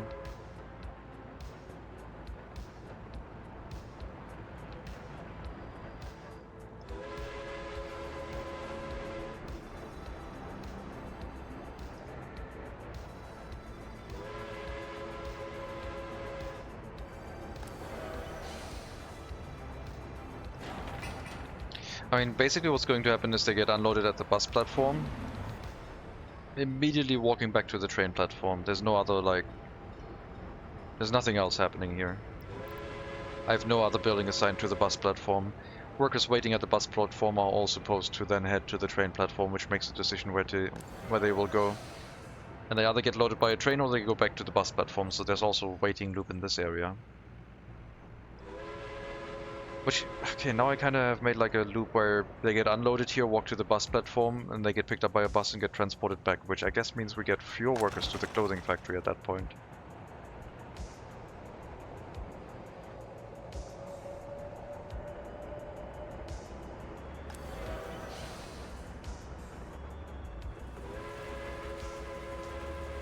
But the heating plant will run very reliably.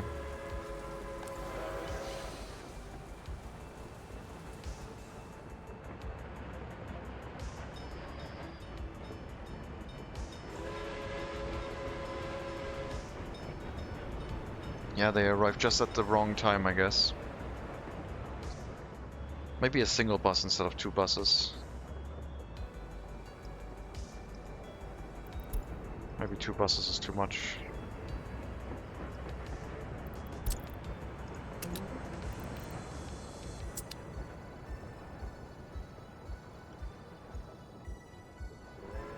The majority of the transportation should be handled by the train after all.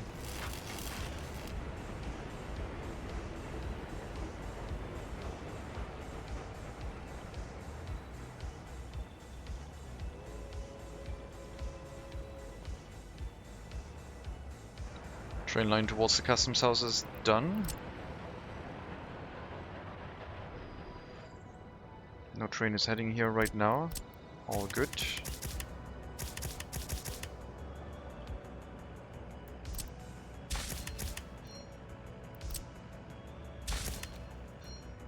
And this will do. Now we have another area for trains to wait here.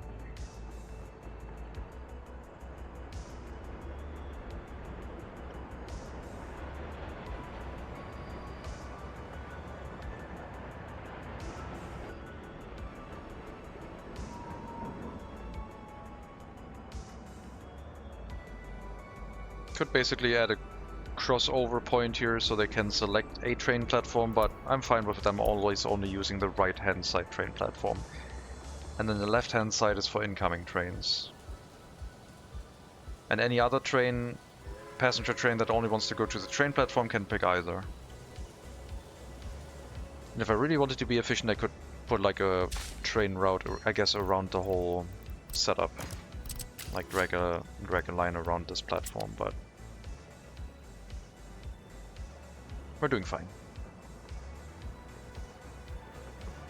56% loyalty, still heading on up.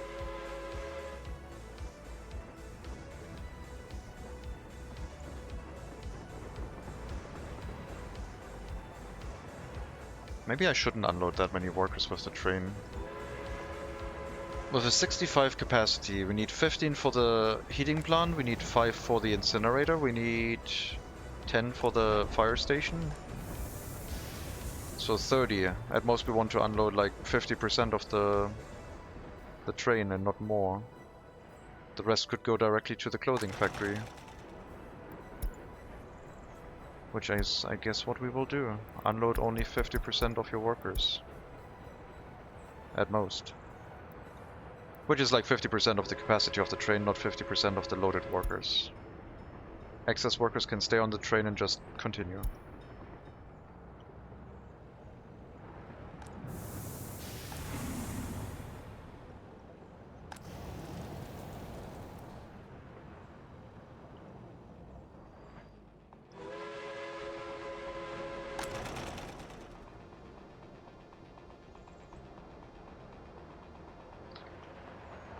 Oh yeah, the end station is done. Good. But the bus route I built that for only has a single bus now, so now that is not going to be useful anymore as well. At least for the moment. At some point there might be higher volume routes going through here, like resource distribution or something. And on the return trip they could always refuel, making sure they don't have to look for gas station.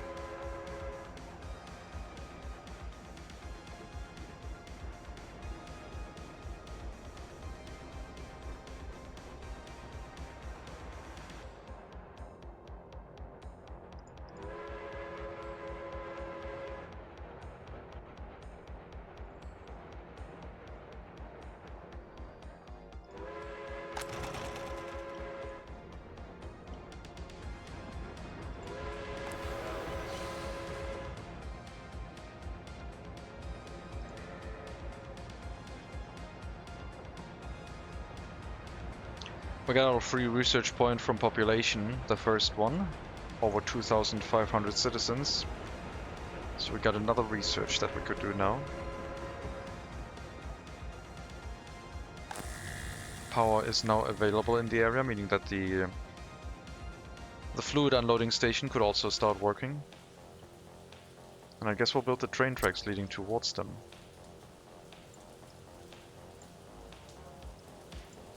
The cargo platforms, at least.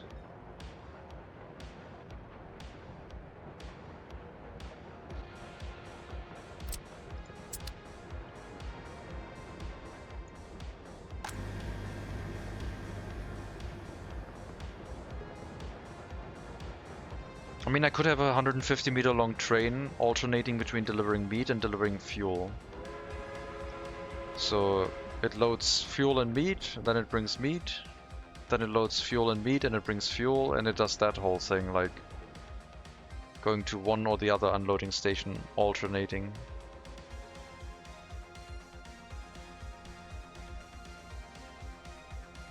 Probably waiting until unloaded for fuel, because I assume we're importing a lot more fuel than meat. 93 tons versus 35 tons.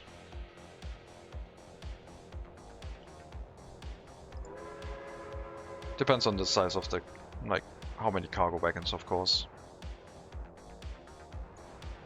Just if we had an even amount of size for each cargo wagon.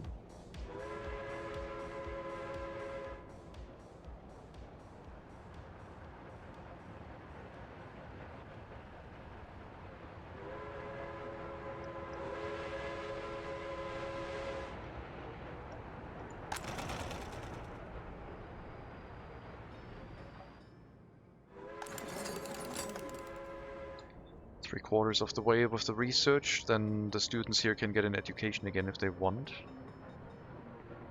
Lots of them are gonna join the workforce with a basic education if there's room for them. So far it looks like there is. Also they have less than 50% loyalty. They're basically going to that university to try and avoid having to go to Prisco.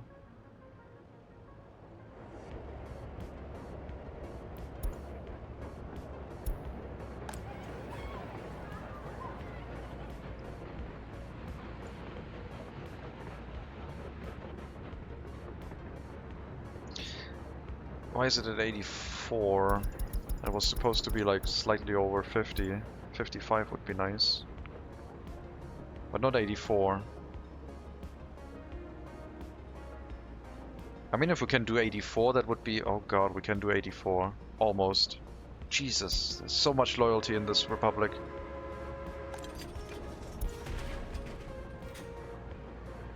It's ridiculous.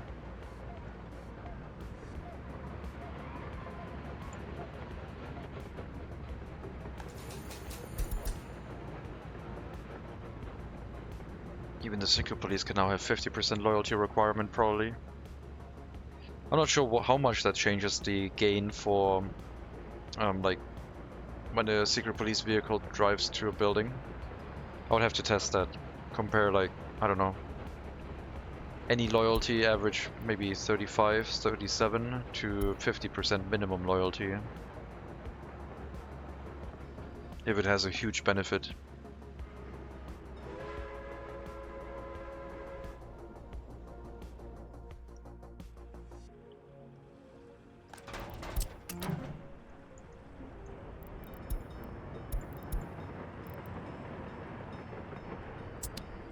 Alright. One, two, three, four, five, six. Yeah, sure. After two. All of these. Loading construction waste. Only, no mixed waste.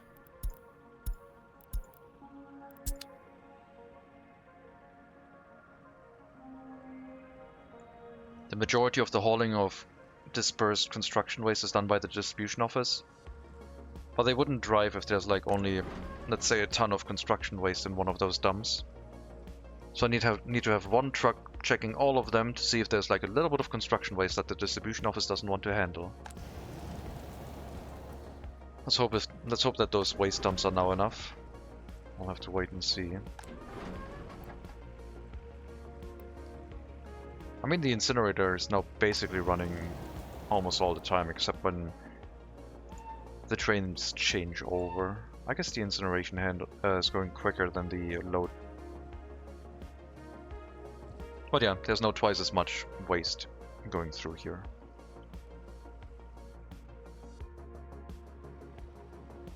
Rail construction is ongoing, very good. The rail construction vehicle should be able to... Yep, go back.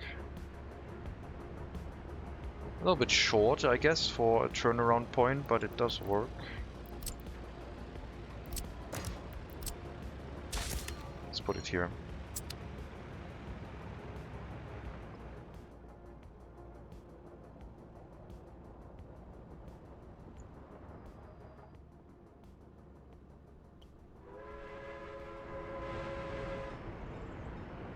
But yeah, we turned this single track network into a double track. Basically 2 single track networks attached to each other. Where this one was a single track splitting up into 2 tracks. We now have another single track splitting up into 2 tracks. And then these ones are all one direction only.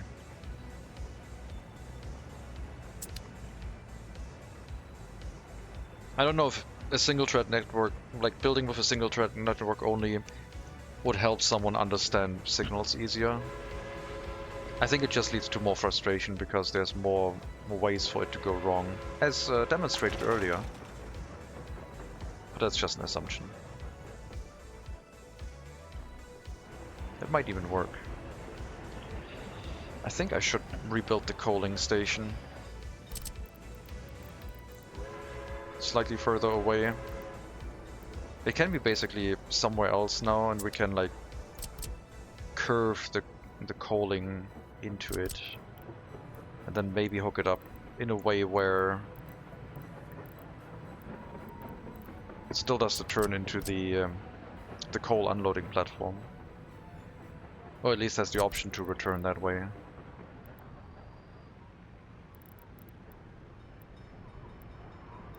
I don't know if that would work.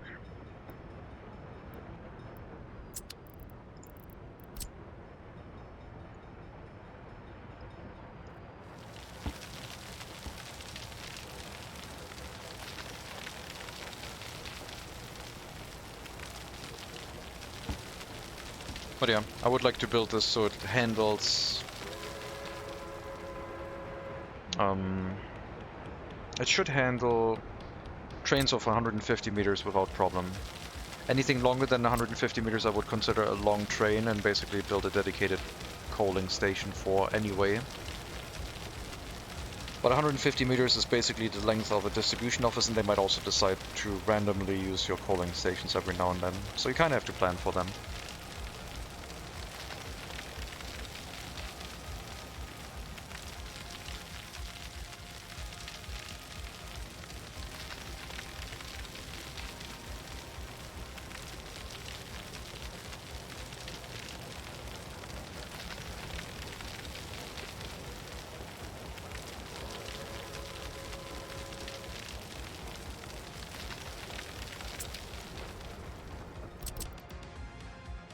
So then the idea would be a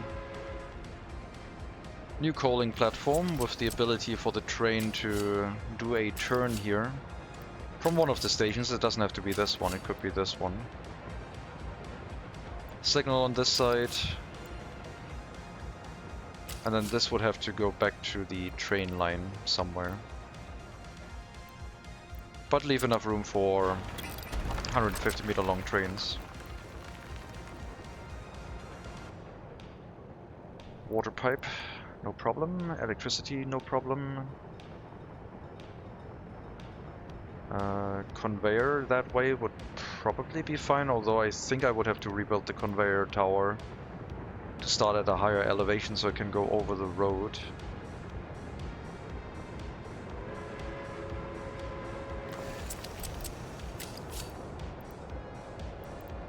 And basically have a curvy train track here. Not that curvy. And this one would hook up into that station. one of them. And we would just use a new coaling station, preventing the whole shenanigans with a train waiting outside.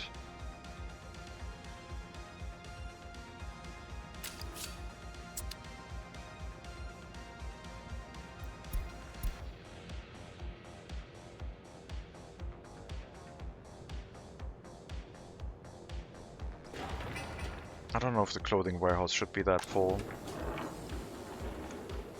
I should tell it to not overload it so much. We don't need to store 50 tons of clothing here. It's ridiculous. Let's store like 25 tons at most, and the rest can go get exported. We have 25 tons plus another 25 tons here in this warehouse too, so... It's already 50 tons. It would be 75 tons right now. Alright, that seems to work. Good. There's another train getting to this platform, which is why the other train isn't moving, and this is yellow. So one of the passenger trains has reserved this train track for itself. Otherwise there could be a gridlock. But as soon as it leaves, no other train should have this reserved for itself, I don't think. And then it should be able to move in.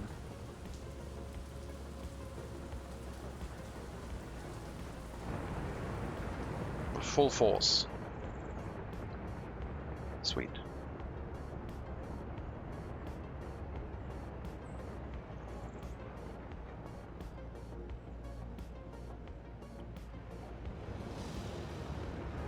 And the other option would be to loop around the coaling trains behind the track of the coaling platform and feed them in from the back.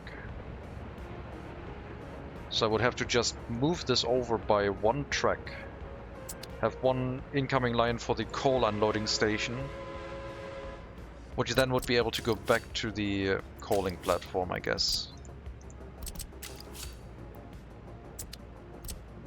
That would probably be the easier setup to do. But it still would require a rebuild of the conveyor engine, because then it would have to go over at least one train track.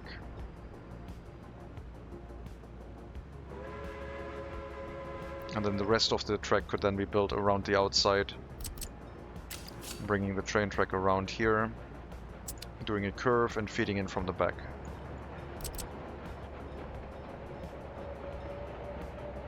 I think we could do that. Maybe not at the start of winter. I mean, we could also feed the heating plant with trucks, that's not a problem. Anyway, research is done. How large is the waste separation plant? General separation. Okay.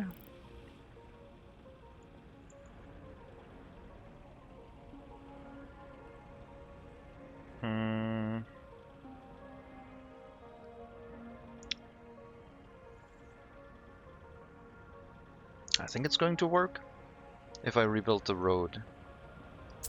No, if I remove the footpath here.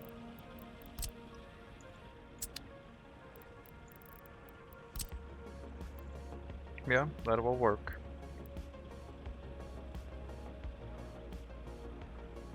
Would probably still rebuild the road to make it look nicer, but ideally it has to connect directly into the incinerator, so vehicles don't have to bring the waste from here to the waste separation plant. Let's see if that will work. This terrain is all really flat anyway. Can I build it here? I can also build it here. Okay, that is even better.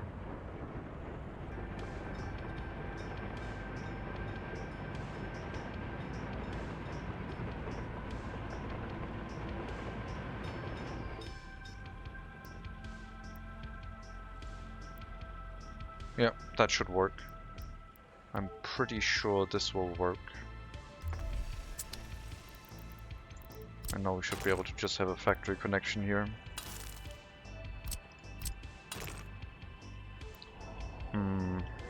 Okay.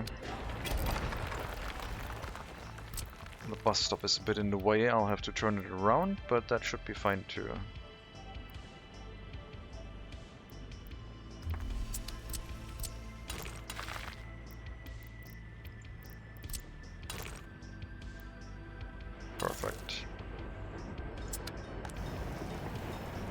So this train will only push the waste to the incinerator will incinerate it, then it goes through waste separation, which will result in pure ash mixed waste and a bunch of construction waste.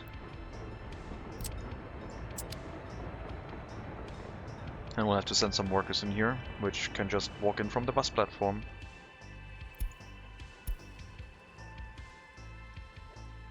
That means at some point these waste dumps will automatically only be filled with ash, and the distribution office will not have to pick up construction waste off of them.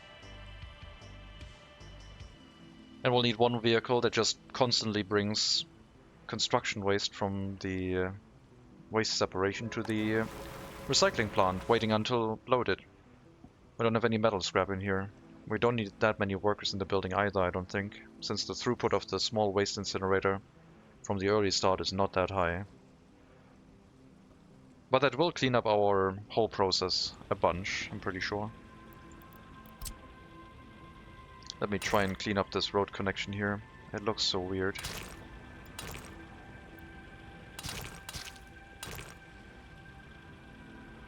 Basically, I want to demolish this whole setup, I think.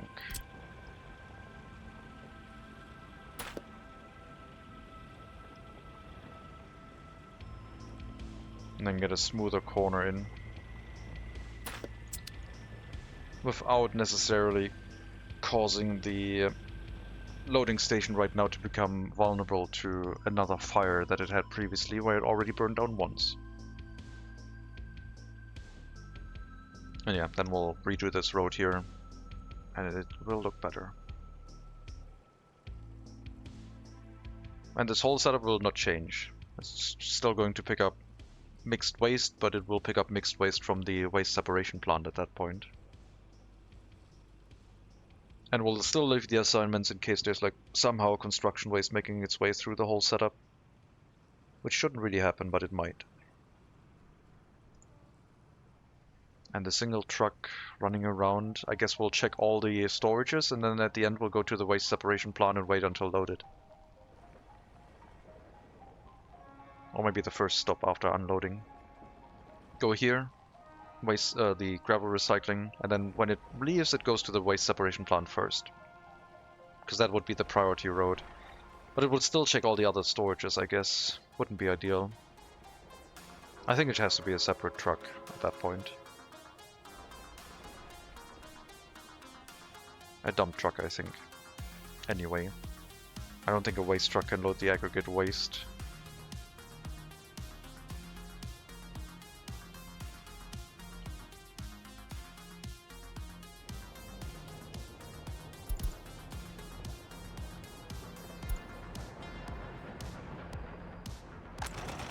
But yeah, clothing factory is now getting a couple more workers, which is good. We have 27, 21-year-olds without their own flat.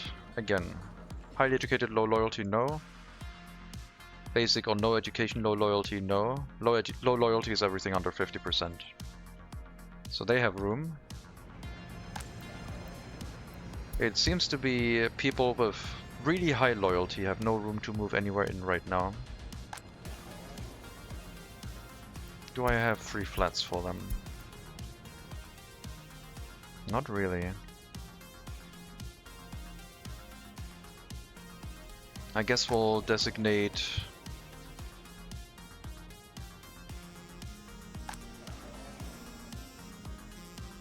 I mean, if I'm shifting these up to 60% or higher, I might have to empty out the buildings and turn them to 75 higher or higher only. So we also start pushing for really high loyalty in those 3 buildings, which are working in the prison and the orphanage. This one is 50 to 75% loyalty, average 50. Also working in the orphanage. You're potentially very low loyalty, but you're averaging out to 64%.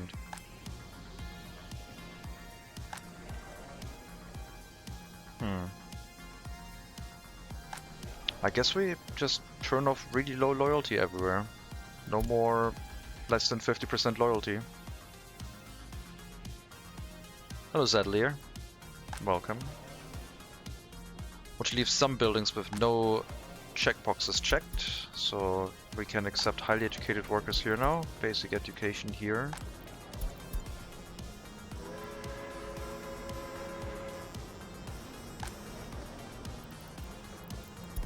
More highly educated workers in that area. And here. I mean, we want as many highly educated workers here as possible, as previously described, because of the more highly educated workers we have in the area, the higher the chance that one of them goes to prison and gets released with 100% loyalty again. And since we don't really have any electronics planned, the increased demand of electronics for highly educated workers we're going to ignore. 57% loyalty. Excellent.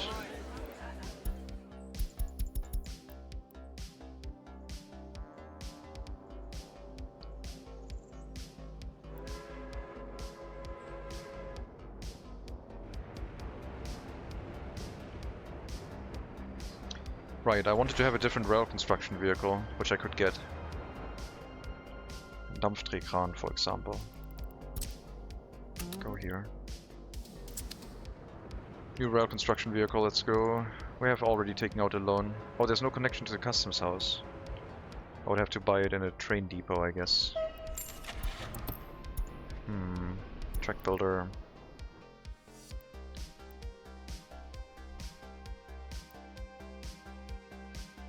It should be a shorter train, I think, because of the way we're building our setups. So I think the Dampfkran would be the most sensible one. This one would be for long distances multi-track building with its high carry capacity, but I think in our case this is going to be sufficient. It's also not really a short one, but you know. I don't know if it can get here even. Yeah, can't. I have to make the station longer so it actually can get there.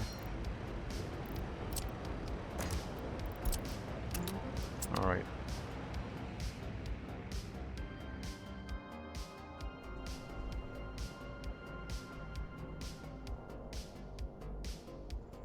One long rail construction vehicle. It's not a short one by any means, and we might have to rely on the LTC for the very, very short track section that's in the future. But at least this will build a little bit more efficiently than what we're currently doing.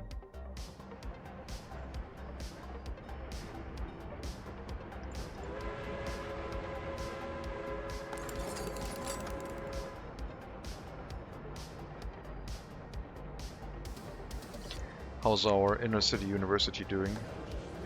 Getting overloaded with students a lot. I mean, I want all of them to get a higher education. But I guess the minimum loyalty for the university in the city is now 70% and everyone else. Well, if they go to the outside, then they're also going to drop their loyalty. Which means I would have to bring the loyalty of the professors up. No, 50% should be fine. 50% is what we want to achieve. I just want to make sure... Actually, no, we're fine, because... Oh no, the student hall is full. We're not fine. We still got 24 people not moving in anywhere. I guess those would be people with a basic education and high loyalty. Yeah, this area. These whole buildings need to be opened up for anyone. This is gonna be crazy. We're gonna just have massive amounts of loyalty everywhere. Who knows, we might be able to like exclude everyone from like 75% or loyalty or lower from moving in. But I think that would be a bit much. Because 50% or higher is perfectly fine.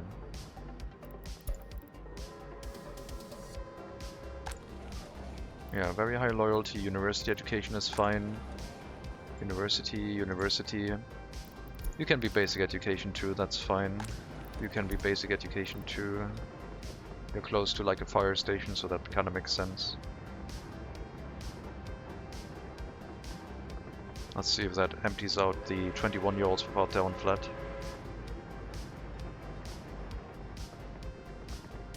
Yep, looks like it. Just too many loyal citizens, I guess. School is looking better again.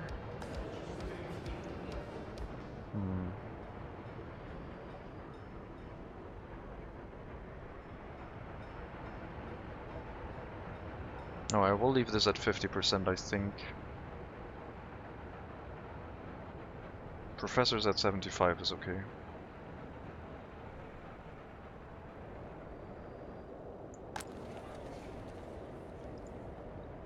Houses with ridiculous high loyalty settings should be forced to work in the party HQ though.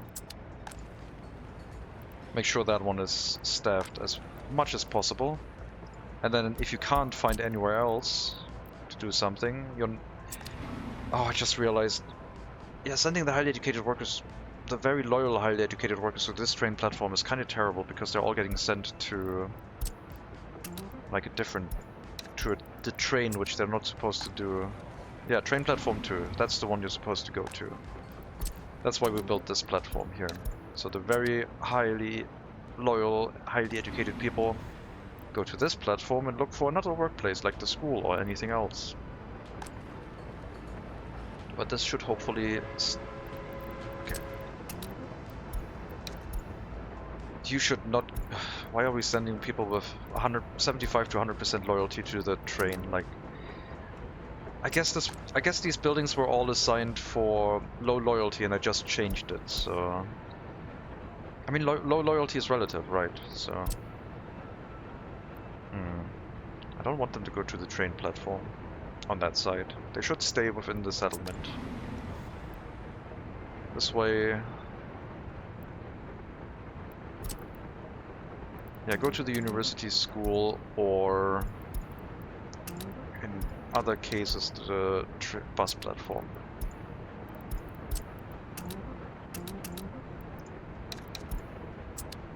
I guess that is the right way to do things. University school, bus platform.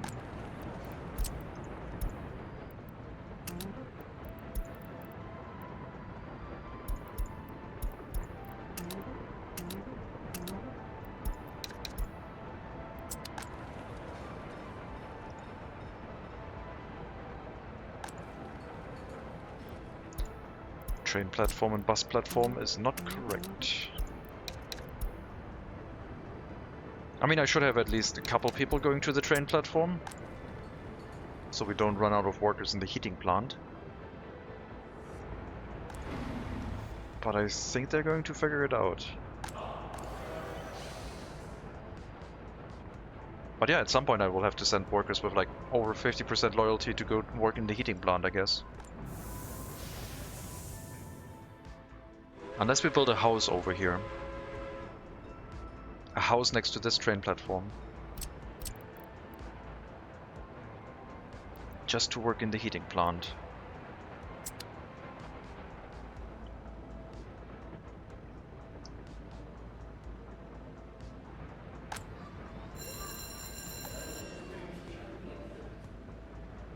This is crazy how much loyalty we have to throw around. Even this one was like disloyal people before. Now it's going to be people with a basic education over 50% loyalty to work as staff in the party HQ.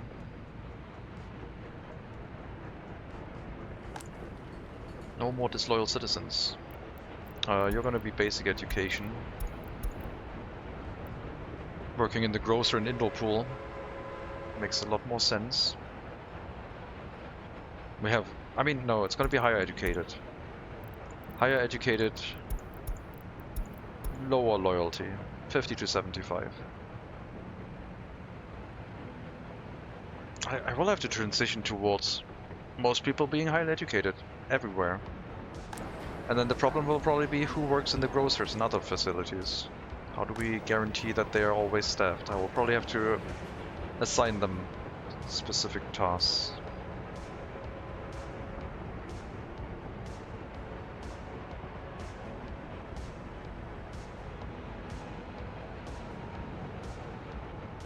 Hi. How do you currently get your money?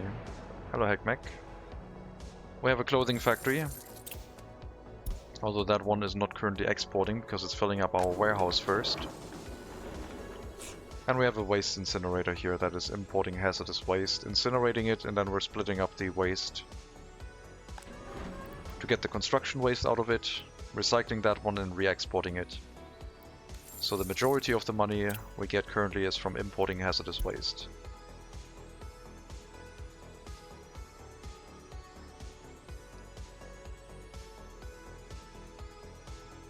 And treating it by burning it.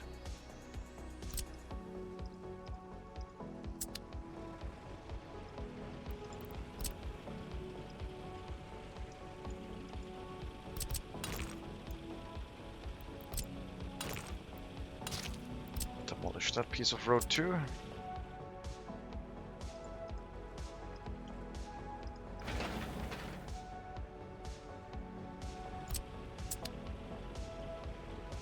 We might have to shorten this road, otherwise I don't think we're gonna get a nice corner here. I have to make this a bit shorter.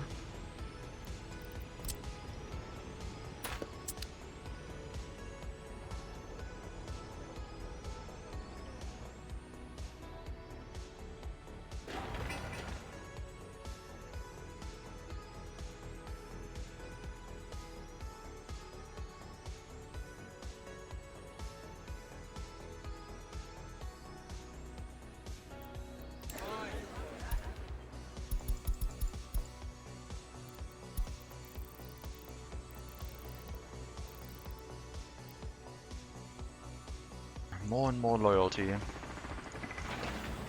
That was quick.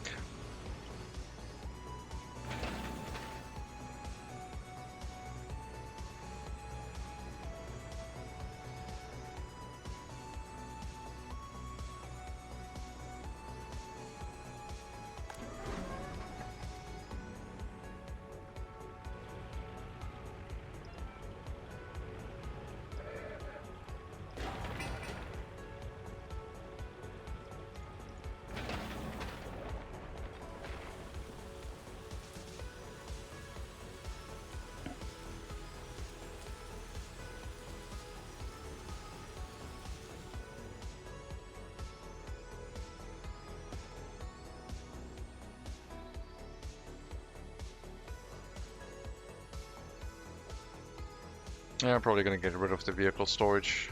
Then I'll have to redo this road too. I don't know. It is not a problem, I guess.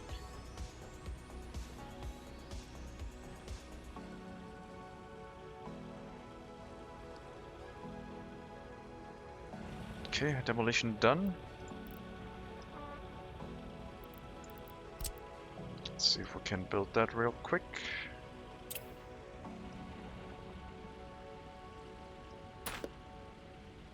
Not that one. Get rid of that. Corner as tight as possible. Sure.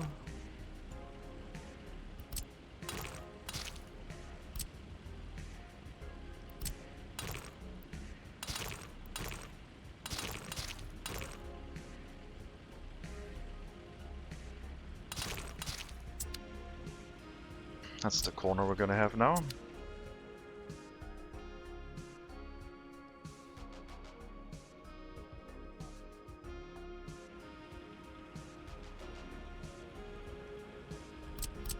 Once that is done, we can upgrade that to gravel too.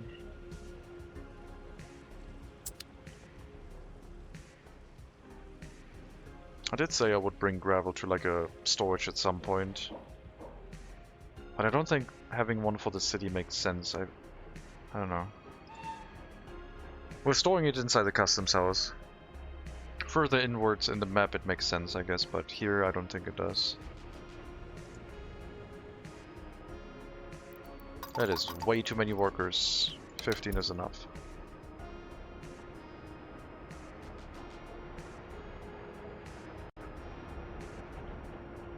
Good progress on the construction though.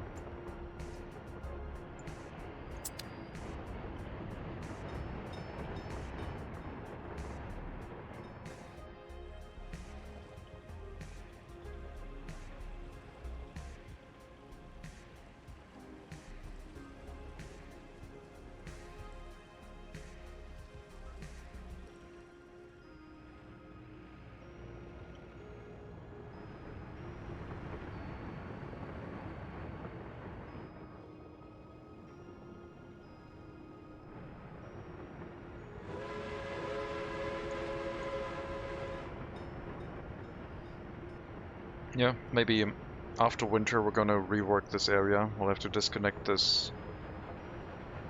storage, then we can tear down the coaling station, I guess. We'll have to empty that one out from its coal.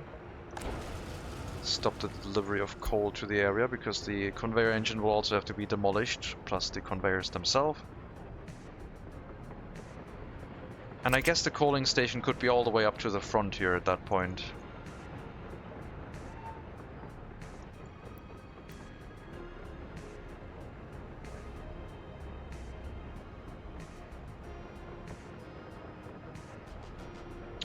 How do we get the train to the coaling? Maybe I just flip this around. But conveyor connection would then be a little bit awkward. I mean, it might work directly from the existing conveyor engine at that point. Just like directly here where... We would have to see, I guess.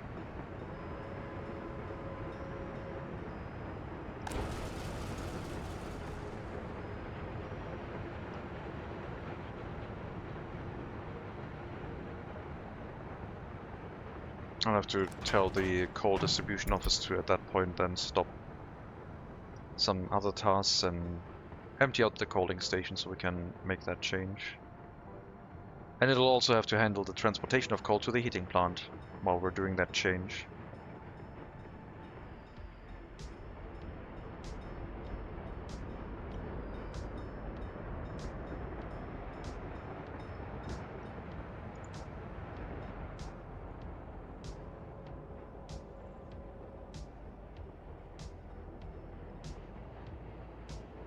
I think this is like a bare minimum setup.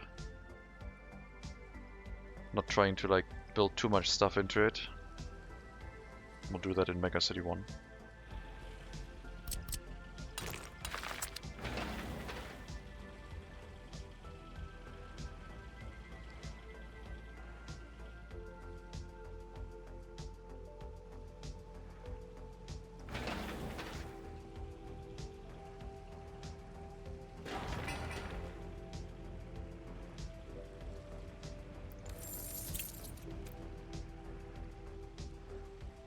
We paid back 600,000 so far.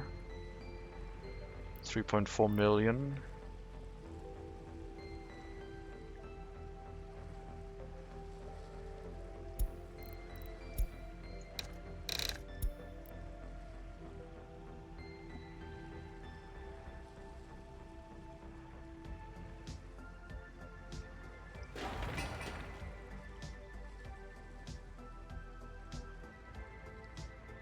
Buying vehicles for 104,000 last month was a bit expensive. Otherwise we would have made 20,000 rubles in profit. This month we haven't caught up with the import yet. Because we're importing a ton of steel.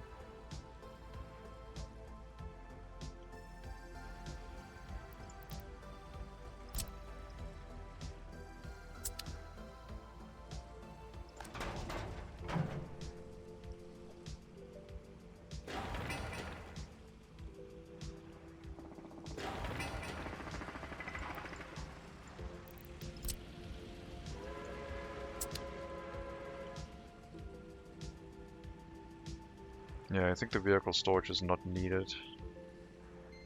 I have a slightly curved corner here.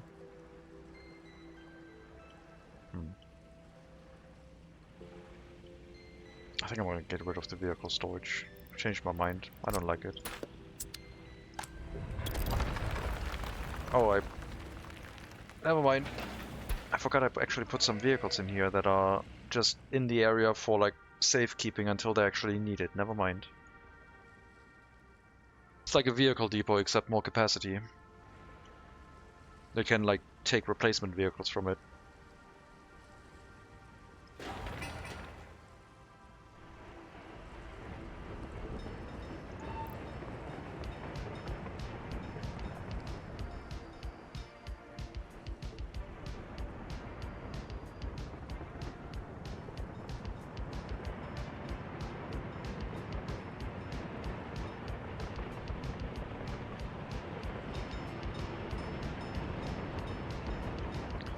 Loans. Yes. Massive amounts of loans. Oh, our loyalty dropped? Did our loyalty drop? Oh no. It rounded down to 56 again. It's over. Something is lowering our loyalty. Is it the insufficient capacity of the... is it lack of houses? Maybe. It might be lack of houses again.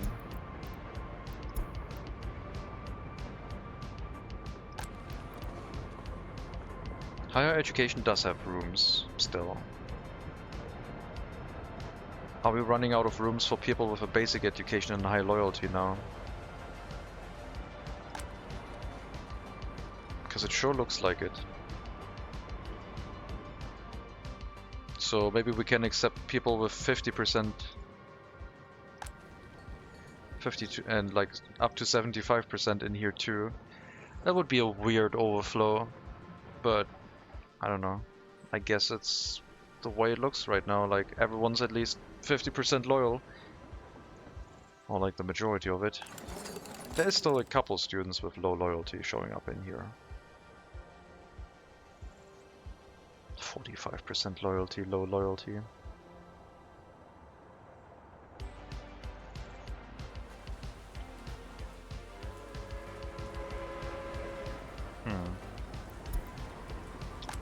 So it's not the higher educated, which is fine. Basic education, it might be.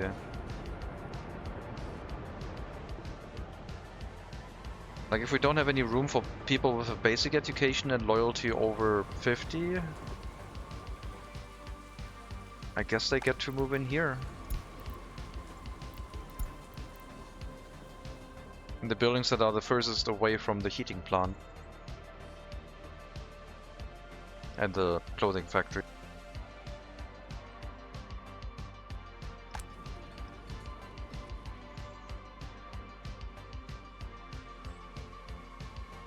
Otherwise I don't know who that could be. Okay, it might be people with like basic education and 75 to 100% loyalty. At which point do I want them to move into that area? I guess they can move in here.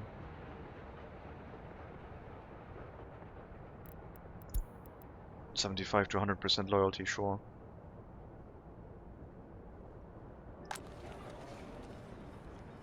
Those aren't buildings that aren't assigned to any particular task, I guess.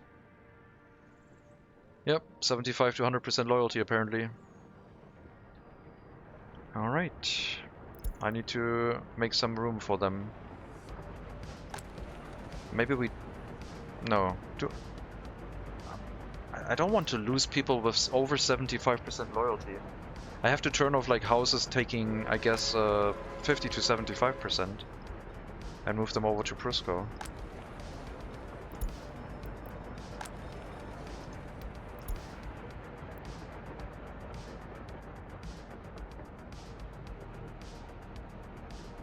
That's ridiculous. But yeah, at some point I guess we'll be faced with the situation that we will have so many loyal people that some of them won't get any housing. What's our productivity now? 87%. Excellent. Average productivity. We need to bring up happiness a bit. That is keeping our productivity low. Lack of meat, hospital. Still crime, apparently. Maybe Prusco needs to be handled more with crime, with regards to crime. Because I think the city is doing okay. Even Prusco is doing fine, I guess.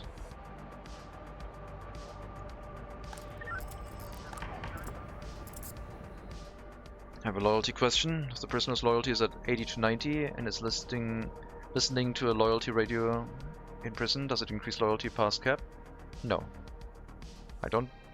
Like, the cap of a radio or TV station is, I think, fixed. The loyalty gained from propaganda within a prison or orphanage is what boosts their loyalty higher, not that they're a prisoner. So external, like a monument also doesn't boost it over like 37 or 40. Only the loyalty setting boosts it higher. Only if you run successful propaganda within the prison. Only this thing, this ticking thing can boost it higher. Not sure why the prisoners are not listening to my happy radio channel. I don't know. Are they imprisoned with electronics? Do they have time to listen to the radio during free time? I mean, it should show them, right? It should pop up here every now and then when they're listening to it. I don't think there's a range limit to radios or TVs. I have not played with them too much.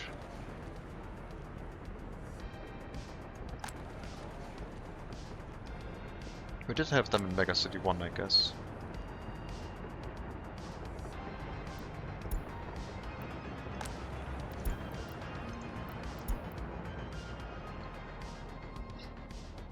Listening to loyalty radio at 96% loyalty. Yeah, everyone would do that, right? You're so loyal to the government, of course you're listening to loyalty radio. It makes sense. It's what makes them the most happy, listening to other people's loyalty talk.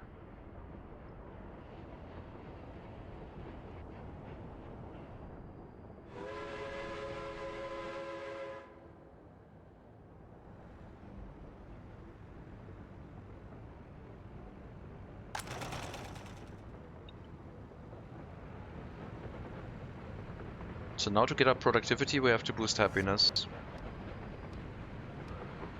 Which means fulfilling everyone's needs. And their need is, they want more spirituality, I guess. Otherwise, there's not really any complaints here.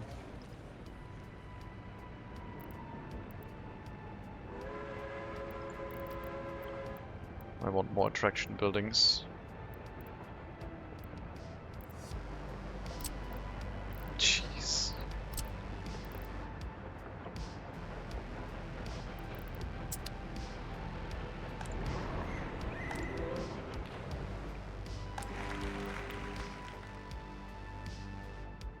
You have a happy radio channel, but that is for people who are not loyal, right? Let's say you're like a fanatic about like the British monarchy.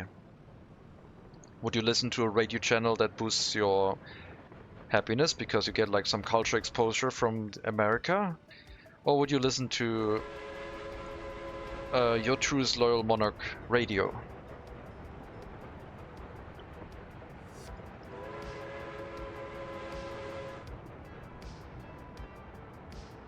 Even though you can't really get any more loyal than you already can.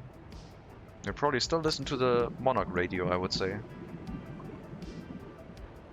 I'm so glad I got another rare construction vehicle. That's going to help. Is the construction done? The construction is done. Beautiful.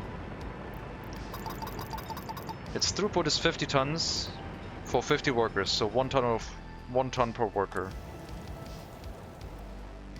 And this one is not running right now because what is going on with the buses?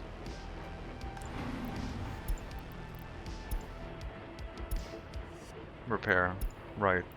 That is dangerous, really dangerous. I should have 2 vehicles running at 50% capacity then.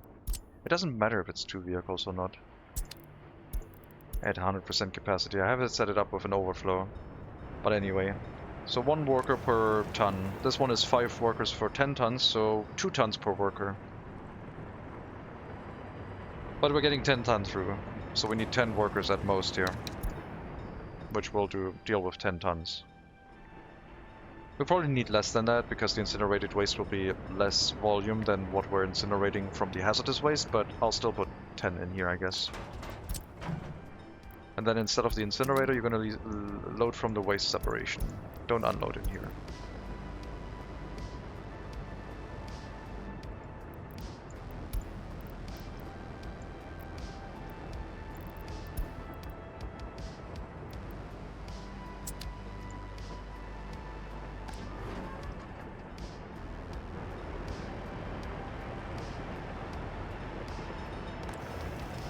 I don't know if waiting until unloaded for hazardous waste works again. I don't think it does, but we can try it. Don't want the trains running around right now. Wait until unloaded. I mean, for you it might work because you don't have any coal loaded, I guess. But for you it shouldn't work. At least it didn't do previously.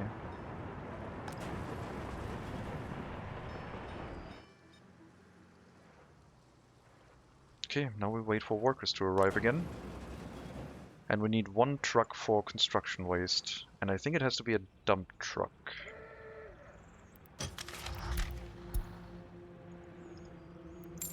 I'm pretty sure. I'm not 100% sure, but pretty sure.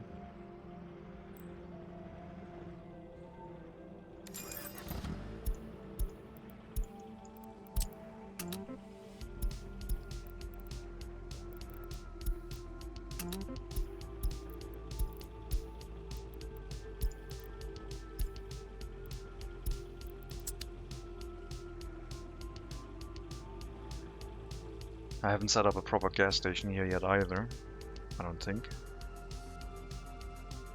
There was supposed to be one.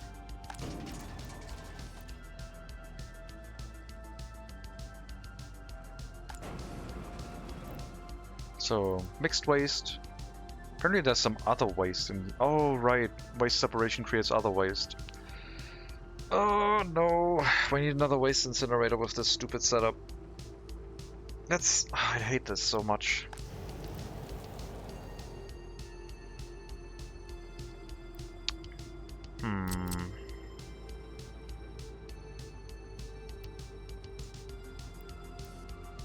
Okay, well, yeah, we need another incinerator. Because there's gonna be other waste created. And that messes everything up. Get out of here. So you are not going to load from the waste separation. I hope you're not sending any vehicle here right now. You probably are. No, not yet. Otherwise we're gonna have some other waste showing up in those waste storages, which would be a little bit unfortunate.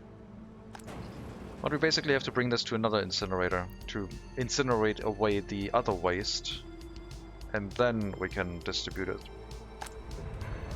So we'll get rid of this and put an incinerator here.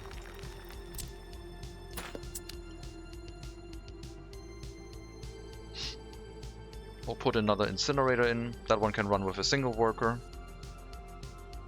There's one truck waiting until loaded for mixed waste, going to the other incinerator, waiting until unloaded, and then the distribution office will kick in. That's unfortunate.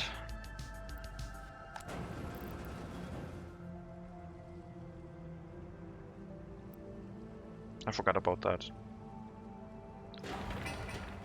Let me know when that is done, and then we can put down the put in the incinerator, I guess.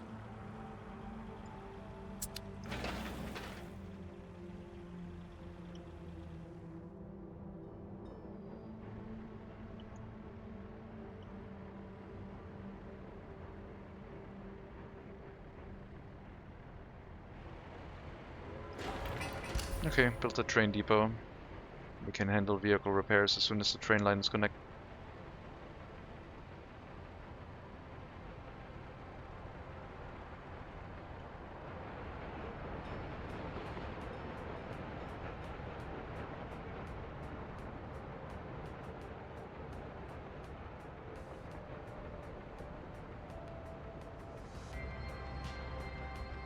Three people without their own flat. Highly educated people, some without 75% or higher loyalty, waiting to move in somewhere. This is how it's going to be. Well, we're going to accept people with 75% to 50% loyalty in these 4 buildings now.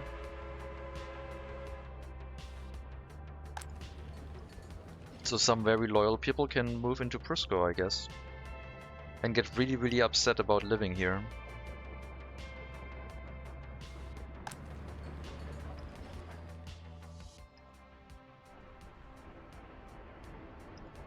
Do we just open up? Yeah, just open up 75% loyalty in general, I guess. Why not? It's ridiculous. I never expected Prusco to also accept those loyalty settings. But I guess our city is full now, so they have to go somewhere. Are we still accepting people? No, only 50% or higher loyalty. Should we turn this to 75% or higher only? That would exclude a lot of people. But we could turn it on for individual buildings that are important. Otherwise, how are we going to bring the loyalty up?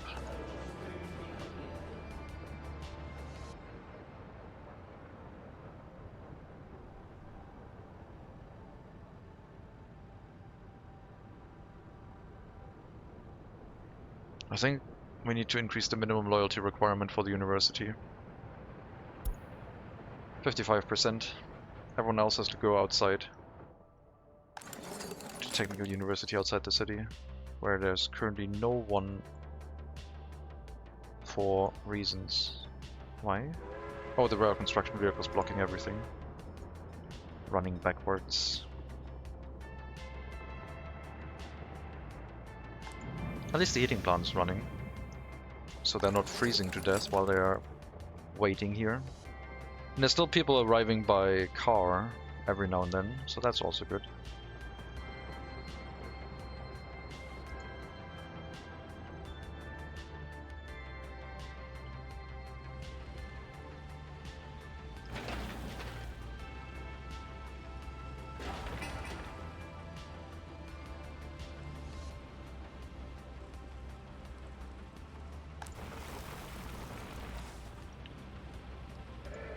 Yep, the truck works. It can load the construction waste from here and bring it to the recycling plant. This should work with wait until unloaded. The next one I don't think it does, because it has coal loaded and that somehow seems to interfere with it.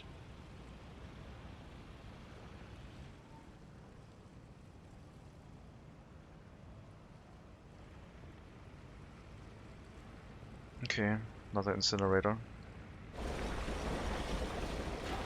We can do that, sure.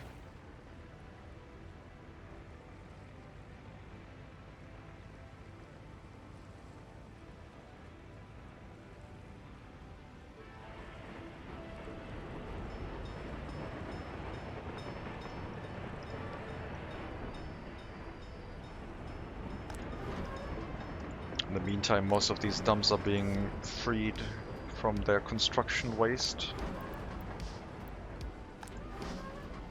A lot of it has piled up here.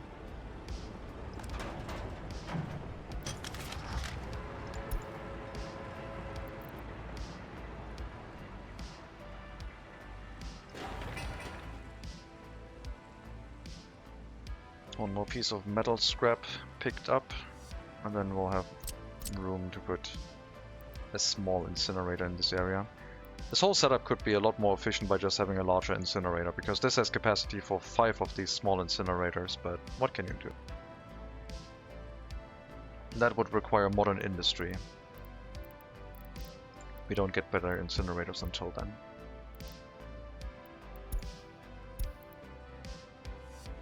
And I don't want a planet for those incinerators.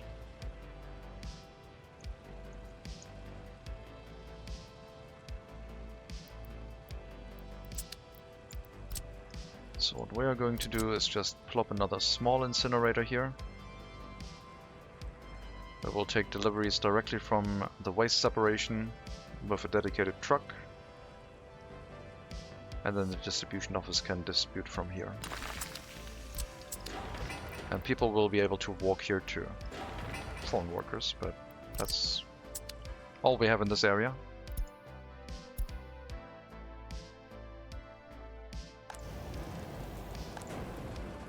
Slowly running full on mixed waste now.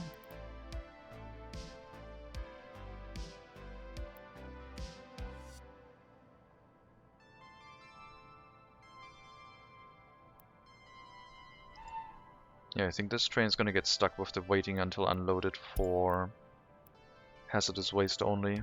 Don't think that one's gonna move on its own. Which I guess is fine, then we're not gonna fill everything up too much, but we kinda have to.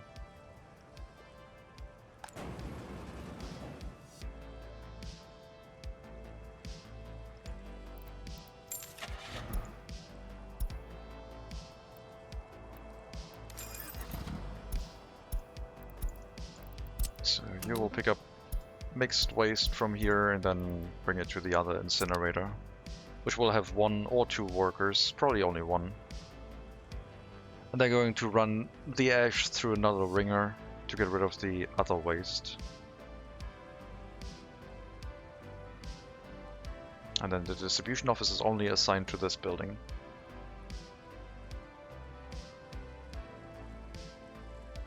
For picking up, I mean.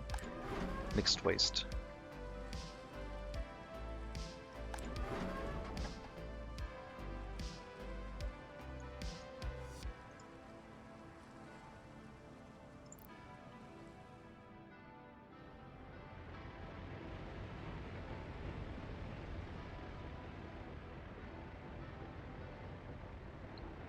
I need 2 more trains, 1 importing meat, 1 importing fuel. Then I can make those things available locally inside the settlement too. Don't have to go to the customs house anymore, and imports happen in bulk. I don't think those need to be fast, expensive trains. I think we could use BR-80s for them, which are still expensive. But I can get 2 of them for less than the price of 1 Prussian T18. I am tempted to like electrify my whole rail network, because then I can like get rid of all coaling platforms. What about that?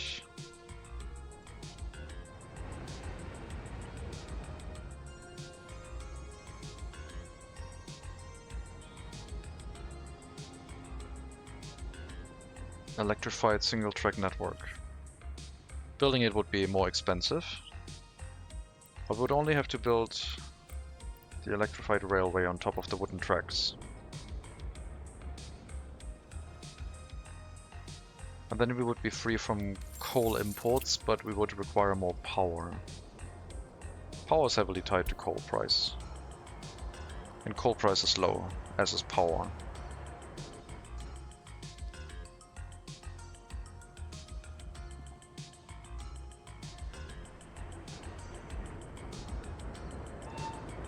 But yeah, we could then get rid of all coaling stations.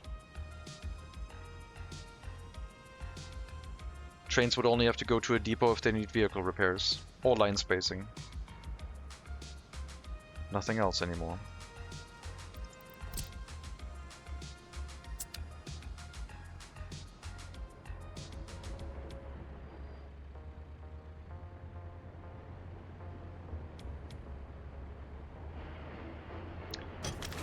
Those resource imports. So much for food. Crops are 100 per ton. The game is really telling us that we need to start making our own food or suffer the consequences in our republic.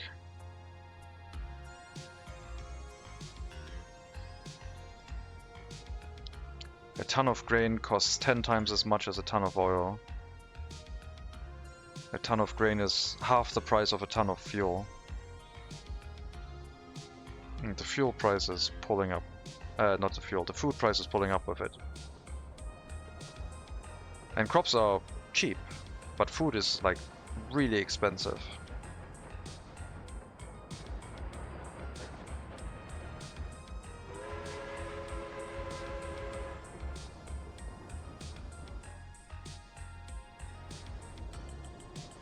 I don't want to turn Biz Lady Project O into a food factory.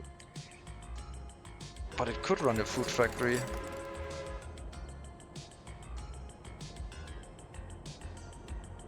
If it has too many workers. How much food per year? Okay, this year is a bad example, and last year probably too, because of the excess amount we imported for the warehouse. So what about the year before that? 240 tons. So if we're planning for 300 tons, that's like less than a ton of food per day produced.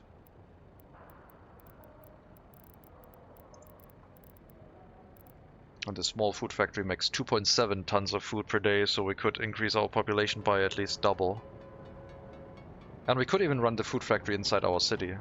It makes that little amount of waste. I mean, we had it in our city before. Should I put a food factory right here?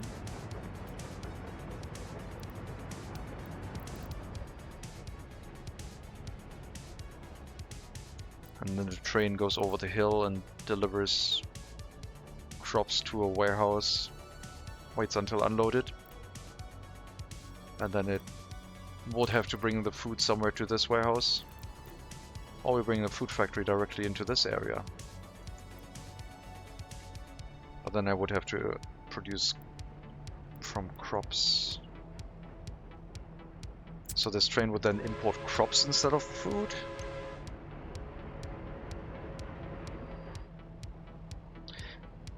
The original plan was to have a food factory in Lady Heating, with farms surrounding it, which has never really materialized. Now that we have a waste separation facility in Ustron, this whole waste incinerator could go away. Because we can separate metal scrap and construction waste in the waste separation facility.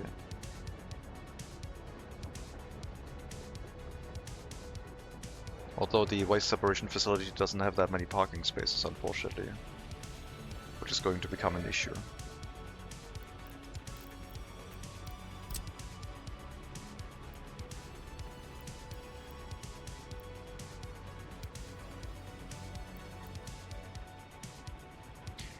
I'll have to rebuild the road again to get this stretched out a little bit, and then have 2 more parking spaces maybe.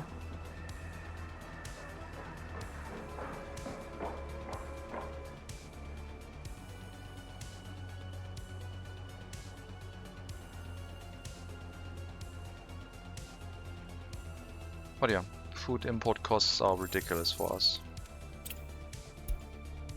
We drove it up probably because of the large quantity we imported.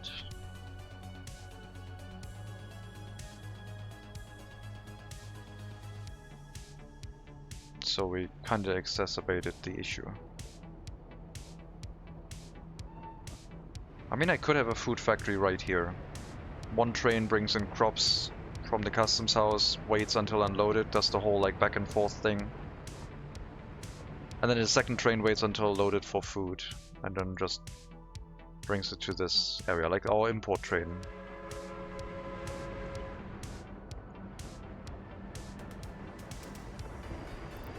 I don't know if I want a food factory here. But it would technically work, I think.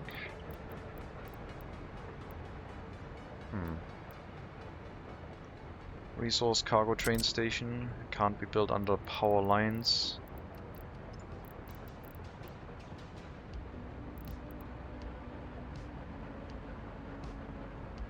I guess it would be 2 warehouses with rail connection.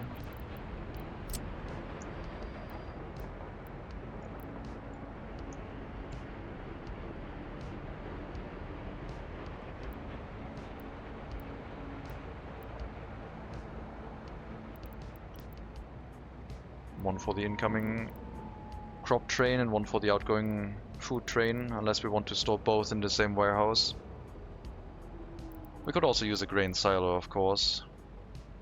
If we are thinking about using 2 different storages, then this would be way more than enough to store crops.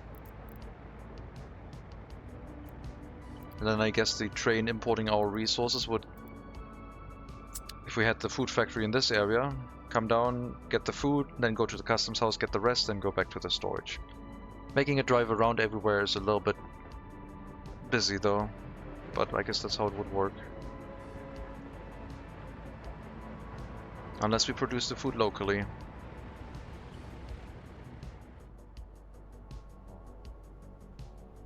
It would be so weird having housing in this area for a food factory that produces food directly in the train delivery depot. Our resource capacity is not that much higher for crops compared to food. We got 11 tons of food, 17 tons of crops, so it's easier to carry the food than the crops. But it also means that a train that is waiting until unloaded for crops can always carry all the food that has been produced, given there's enough intermediate storage capacity to make sure it can run through all the production first before it starts loading.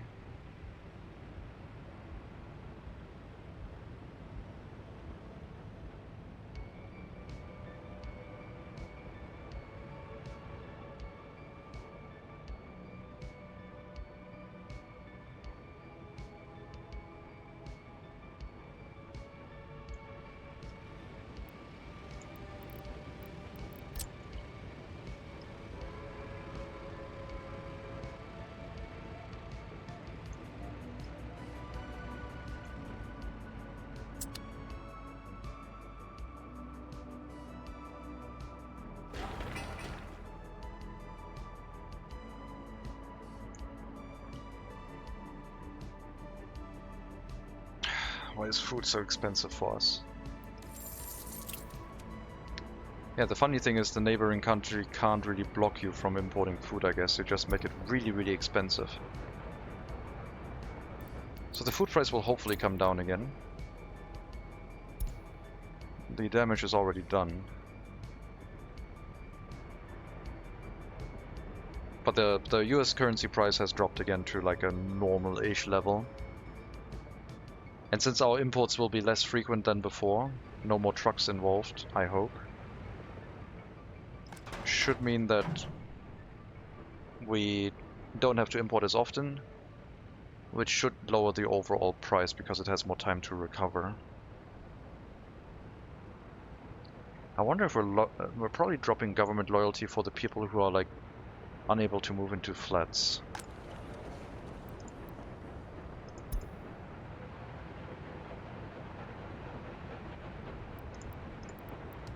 That's ridiculous. Drastic change. 75% or higher only allowed in the city. That's ridiculous. Disloyal people are not allowed anymore. We're aiming for 75% or higher now. Everyone else can live in Prusco.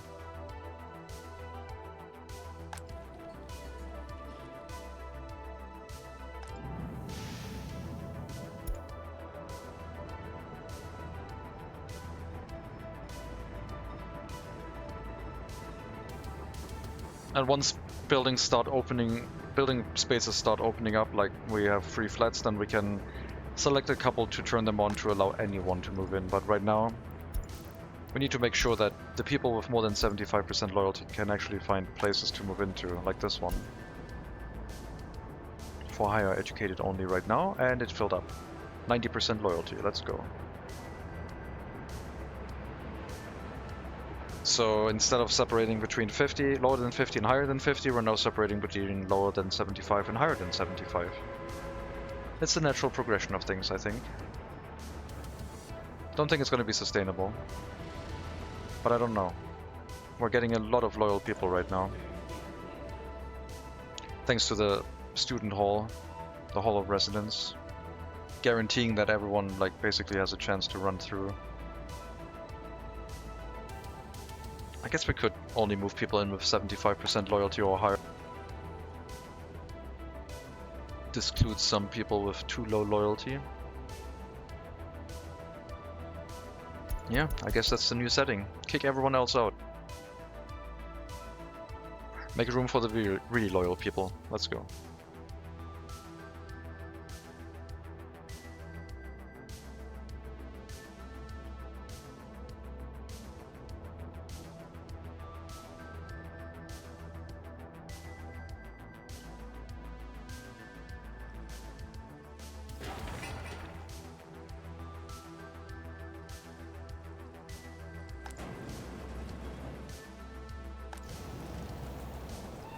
So yeah, that one does not work with the wait until unloaded, because it would have already moved.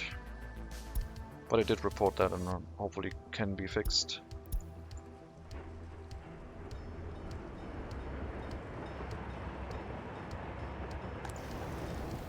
And a little bit more room to store waste, I guess. At least one more train load.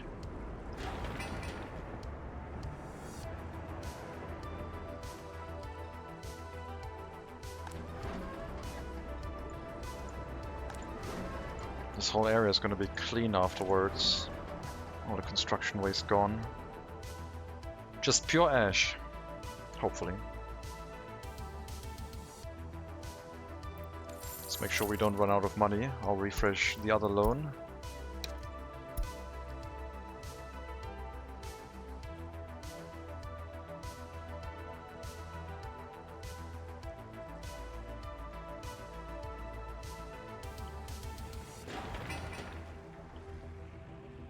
Yeah, the game is threatening us with the food factory demand.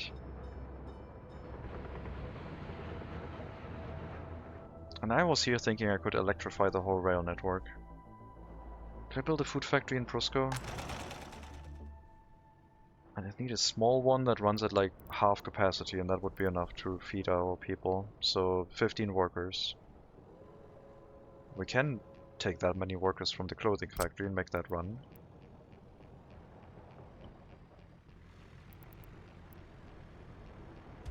And then we would have a train delivering crops here, waiting until unloaded. Into a warehouse.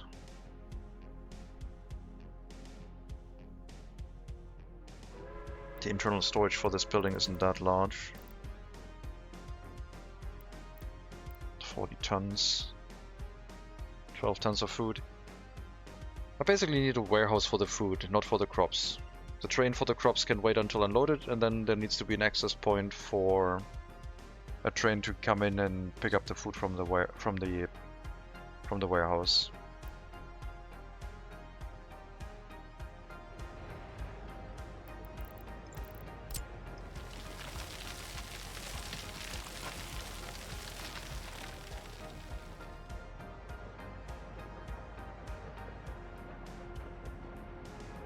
The workers arrive by train.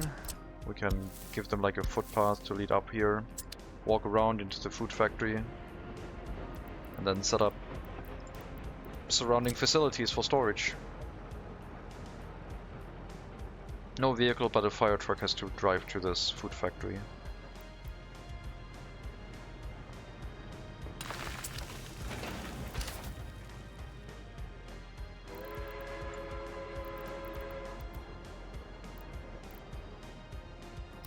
So I'll put down a cargo train platform for the grain delivery.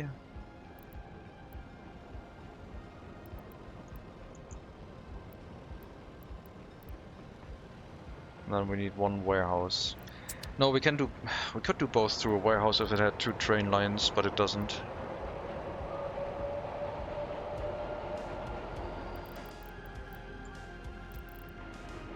I don't want to use a grain silo, that just seems overkill for such a small food factory.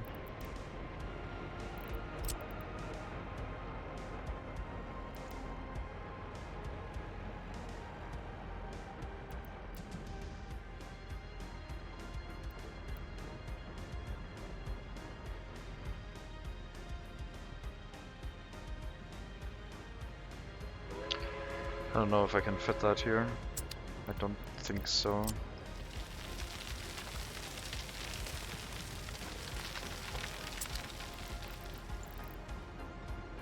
I might have to rotate the food factory to make sure we can fit the cargo train platform in.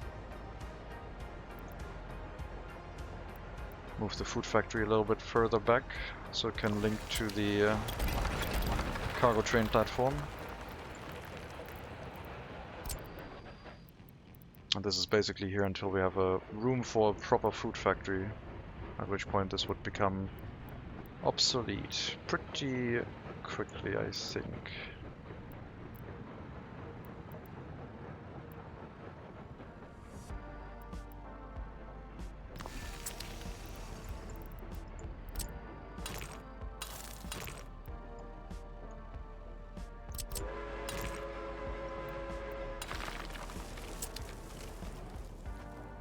And then the second connection, which is the warehouse. So here will be a crop train waiting until unloaded, 150-meter long crop train maybe. Have no customs house connection planned for any longer train, so it can't be longer than that. And then we have a warehouse for the food to be picked up by the other train that is currently running around.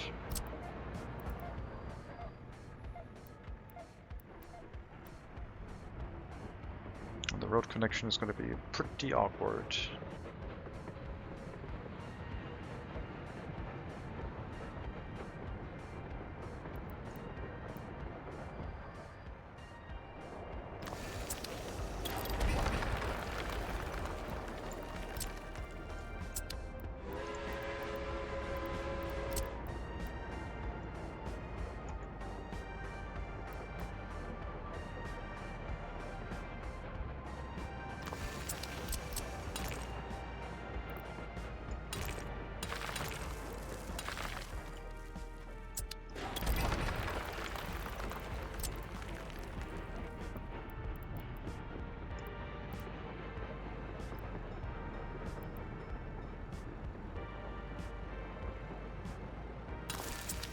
Something like that.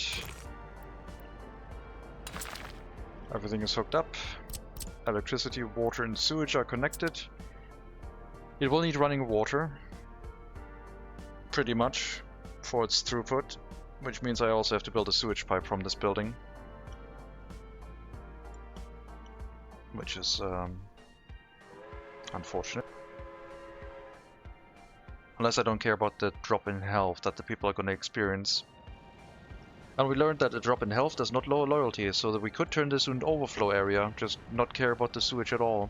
Although I think the production building can't produce if the sewage isn't handled. So I will have to handle it.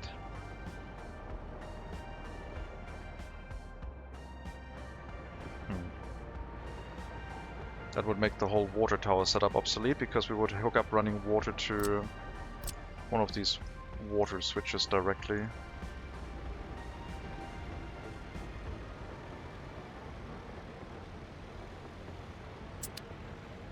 But first the sewage has to be set up. I mean, we can already start producing food a little bit, I guess. But not very much.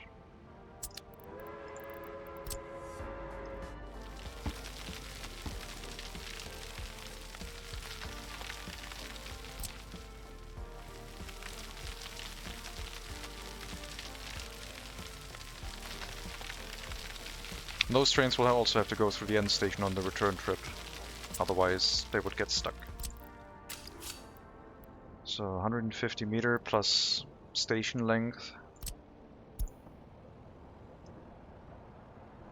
About here.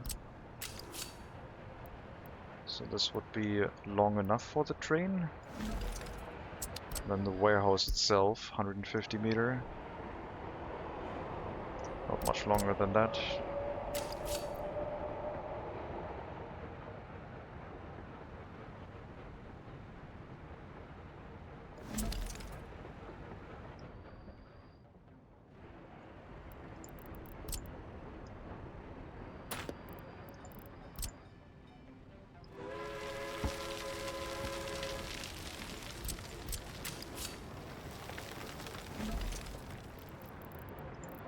I mean, the rail construction vehicle is going to have the same issue as before. It's also going to get stuck here.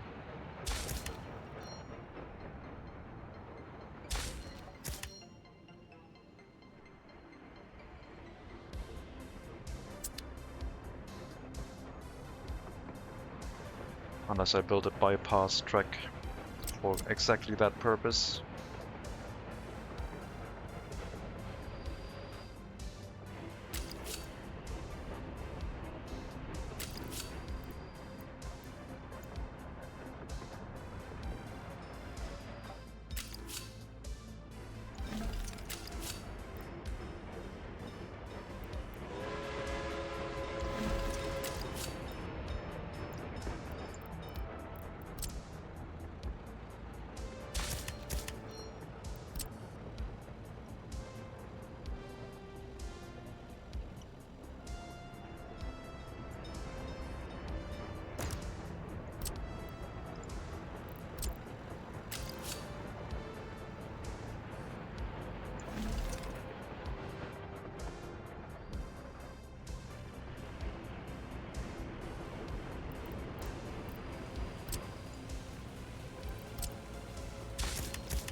Rail construction immediately jumping onto building this track, so everything else is done with the train depot. We can set up the signals here correctly. One incoming, one outgoing track. And then I guess we'll have a passing track here. So theoretically the cargo trains wouldn't have to go through the end station. It looks always a little bit silly if really long trains go through that end station. So I like to avoid that, because they all get sucked into the building completely before they get spat back out. So I don't think I'll use the end station for them. I'll just make them run back the normal track. But this is not long enough for those trains either.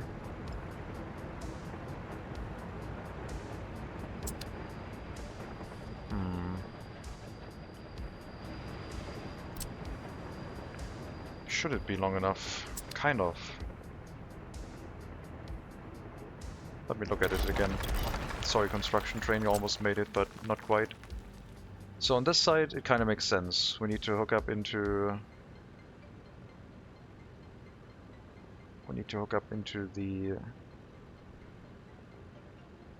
the train line here, as close as possible. Yeah, not like that.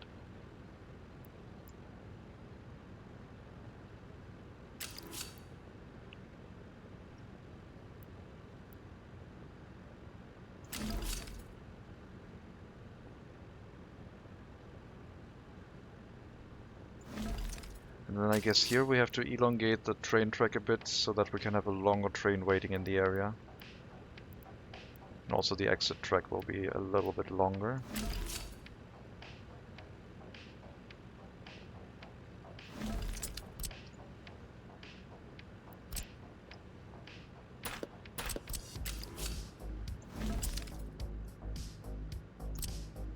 Now we might have 150-meter long trains able to go through here with everything set up correctly.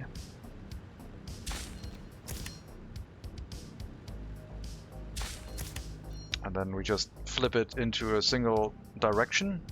Incoming trains can go through this, outgoing trains either the depot, the end station, or the dedicated track once it's built.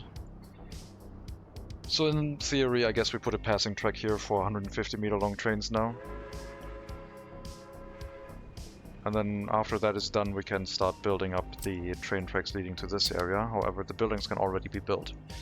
And I'll have to figure out what I'm going to do with the sewage. We will be importing a ton of crops, but no more food at that point.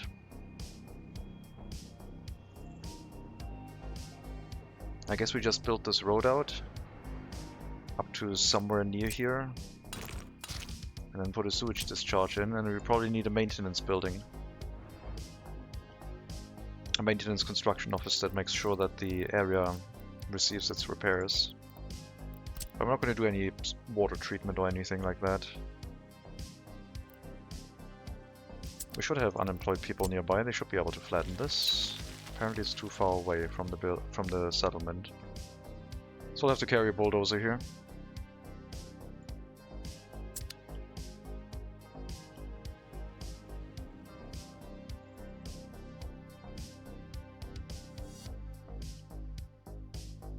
It's another long sewage pipe, but a small one will be sufficient. I don't think a sewage pipe to this lady would work.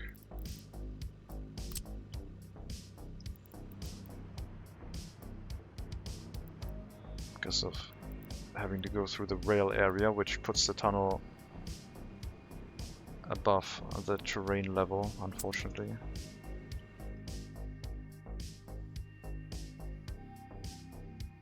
I mean, we can build a pump, I guess. I could also do that.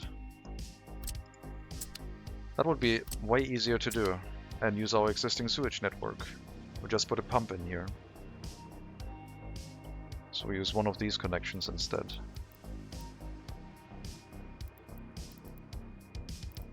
$10 meters might be enough. We'll have to try.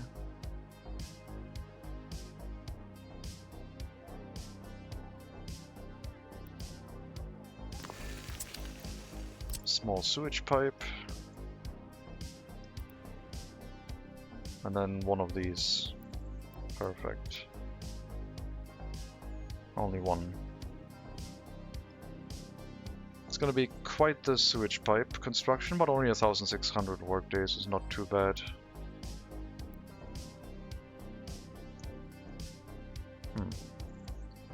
I guess that'll do.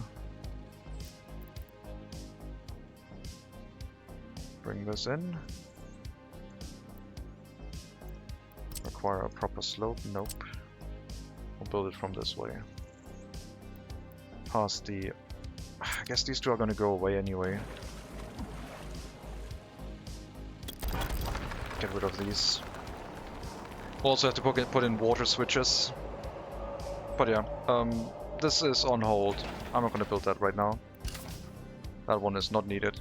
We will instead build a water pipe, a sewage pipe to this area, into our existing sewage discharge network.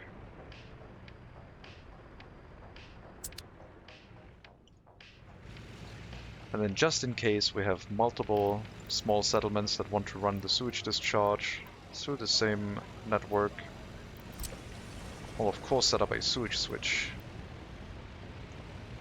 preemptively. Because this is going to be a settlement that will run on like pressurized water before the main city does.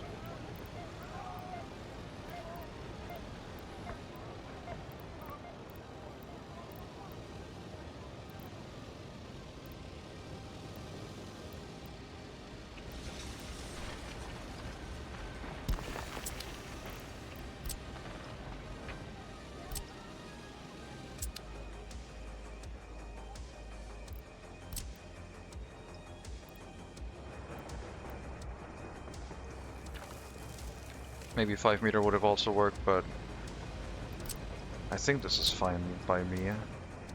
Why is there another sewage connection? What are you doing? There we go. Not following anything, just straight as an arrow. Sewage pipe. 1,900 workdays that way. Sure.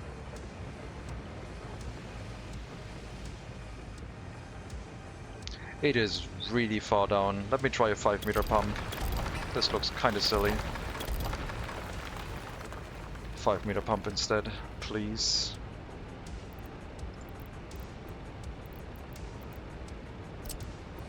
If it works with a 5 meter pump, then it would be also a way shorter construction time.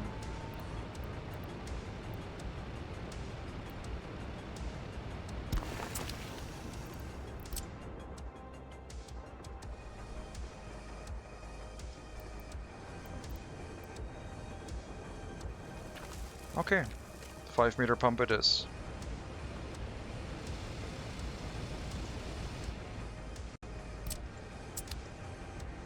$1,500 workdays. Excellent.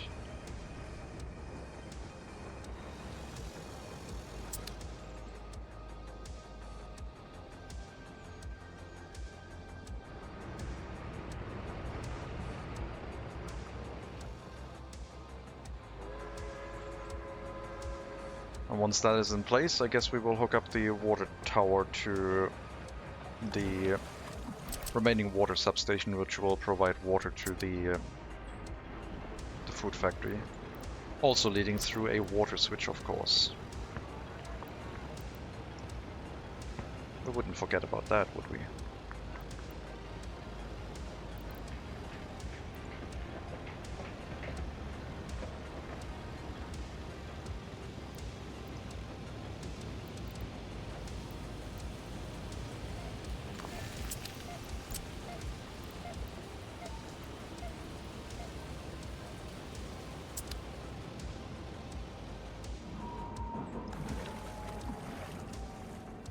As soon as that water pipe that I just laid would finish construction, even if there's no water hooked up, they would increase their water consumption, I think, quite drastically. But yeah, the water pressure here would then be provided by the water tower. Although we could already use this water. Oh, we have a water switch already, never mind, I can just hook it up directly to the water tower, that'll be fine.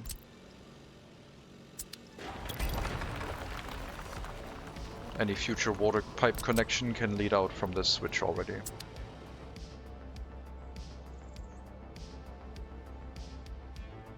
Or we could make the water tower obsolete completely.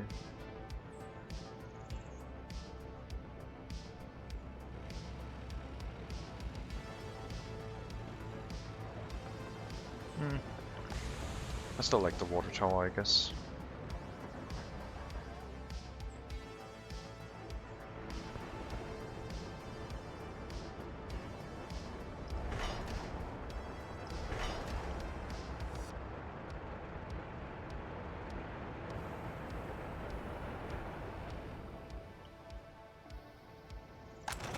But yeah, we should have the workforce to run clothing production and food production. The food production would be more important. We can export clothing, but then we would have to import expensive food with it. I'd rather produce as much clothing as necessary, but run imports on crops and produce cheaper food myself with our own water. How expensive is water anyway? Jesus Christ, what happened to water? I guess the natural progression of things. Doubled in price. $5 to now $10. And then the inflation. That might also drive up the food price a lot. So chemicals are getting more expensive? Yeah, same. I mean, that's just the normal cost increase from me importing a huge quantity of resources, I guess.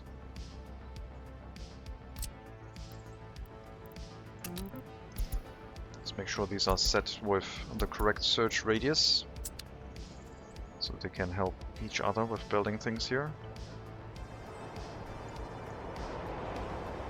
Demolition appears to be done. We won't build the water pipe until the sewage pipe is done, but we will use the water tower.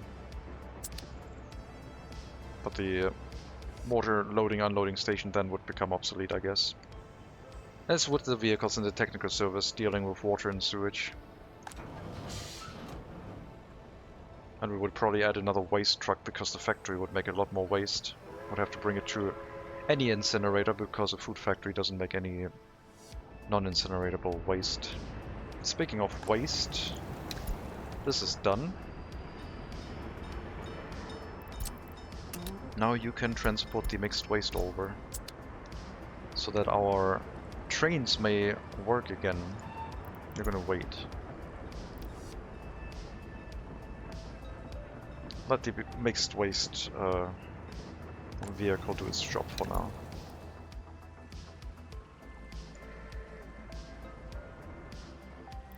Wait until loaded, wait until unloaded. Now the incinerator can start working again. I think that should be enough. Don't think we need 2 vehicles, I think 1 will be enough.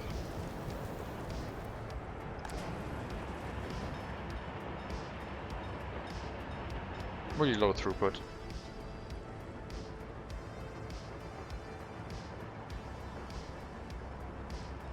And you can now pick up from here.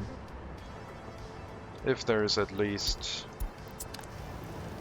20% of mixed waste inside.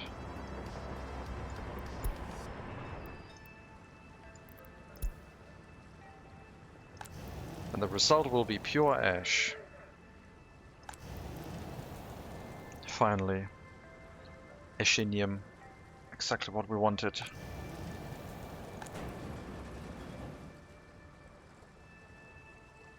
Okay, that is working.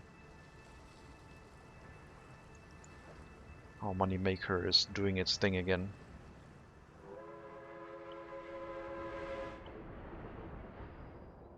Yeah, we'll probably have to set up a settlement that handles such a food factory. It would be cool to set up a settlement with the food factory inside the city itself, running at full tilt basically, or like a small village.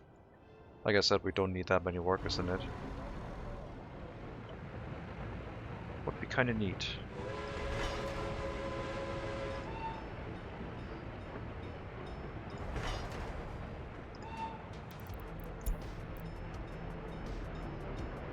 Oh, that train track flipped around. Well, I don't care about that. We just go back.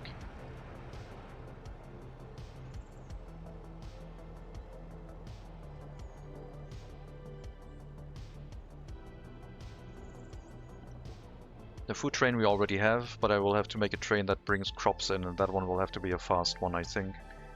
Because it goes through the same track as the heating area, so it should at least match the speed of those trains.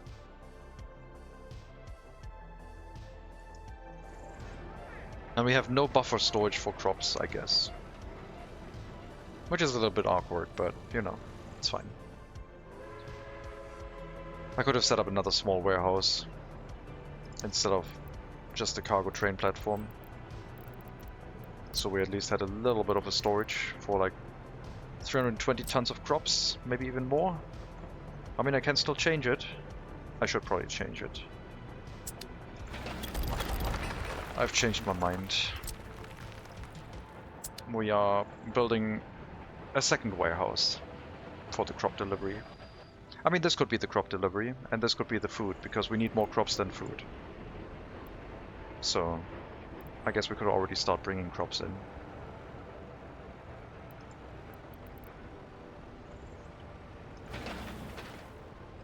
Yeah, sorry about that.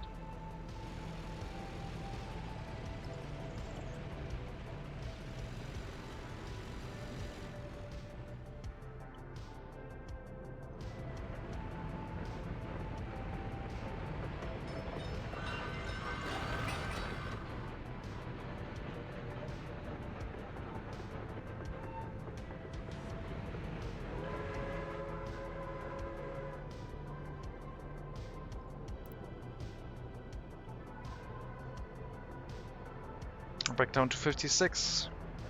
Push up higher. We have some people with low government loyalty somewhere. How is it looking in regards to like free flats? They're all still being filled, and this is set up to only hold 75% or higher, and the flats are all still like filling up, which is crazy to me.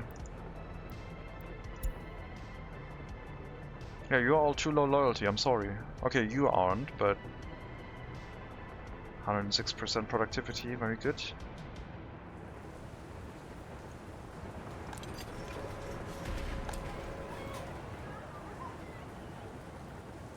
I mean, without the student loop, we need some way to regulate our population growth. And it's just going to have to be a lot of people waiting to move into their own flats, I guess.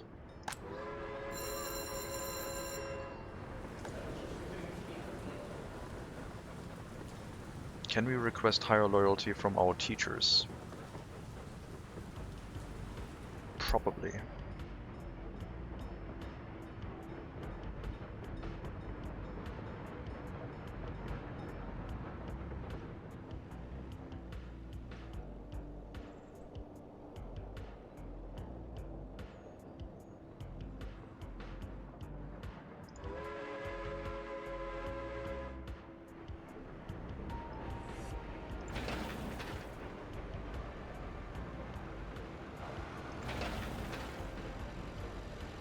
Yeah, I think not having a warehouse for the delivery and pickup is a bad idea. Because I would complain that the food factory is not running while the train is getting more crops. Or it's not running while there's no train to load the food into. Both would be kind of bad.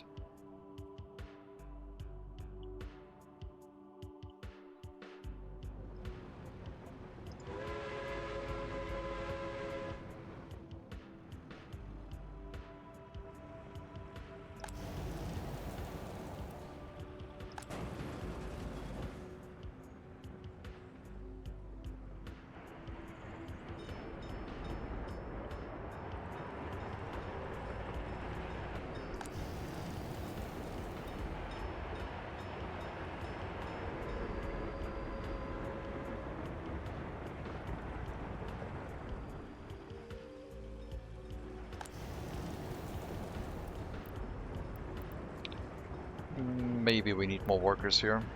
I mean, it's only in the beginning, right? Because so much waste has piled up that we have to run through all of it. I guess I'll just leave it like that.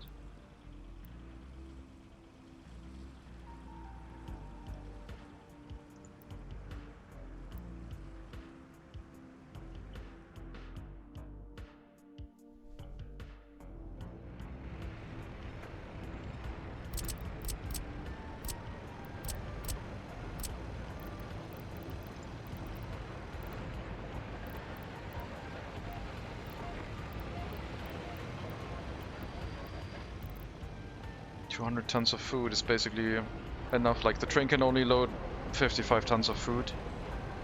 200 would be enough. 400 would be fine too. Just, yeah, build one of them.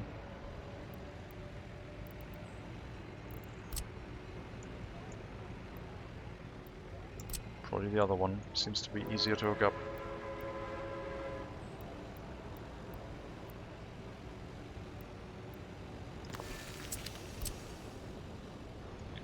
Did I plan for the factory connection on the other one? Yes, good. Hook these up, please. And this is only fire station connectability. Oh, it needs to be one with an actual rail connection, sorry. So that one. But it's not going to change anything. It's just going to be a little bit wider.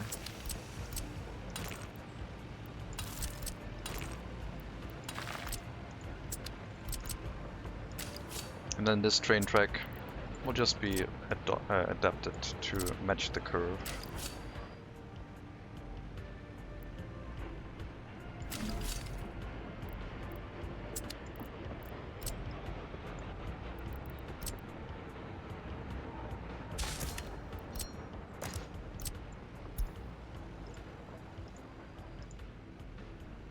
$150 meters, no problem. And then just hook up anywhere in here, I guess.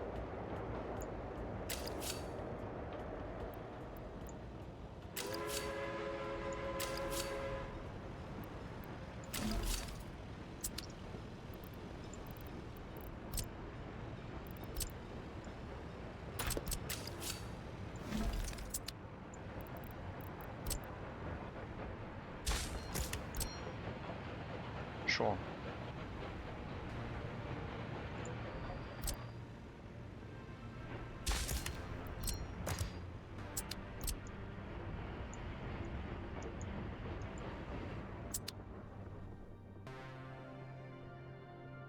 Then we can run food production for up to like, I don't know, 6,000, 8,000 people here. Should last for a lot of villages and enough time to build another settlement if we want one. And I think imported crops will be cheap enough to warrant that instead of using our own farming for the time being. I mean, farming villages are like a thing we could do now. I assume we have automated sowing and harvesting by this time. So we could quite conveniently fill up a huge amount of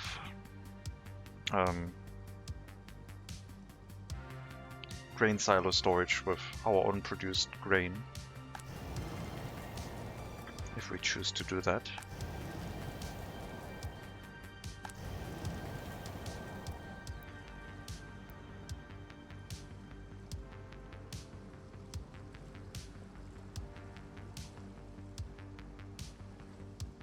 I mean, the easiest way, or like the cleanest way, would have been to hook that up to the waste separation plant itself.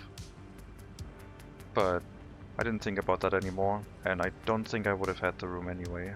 So I had to spend an extra truck instead of a factory connection. It's fine.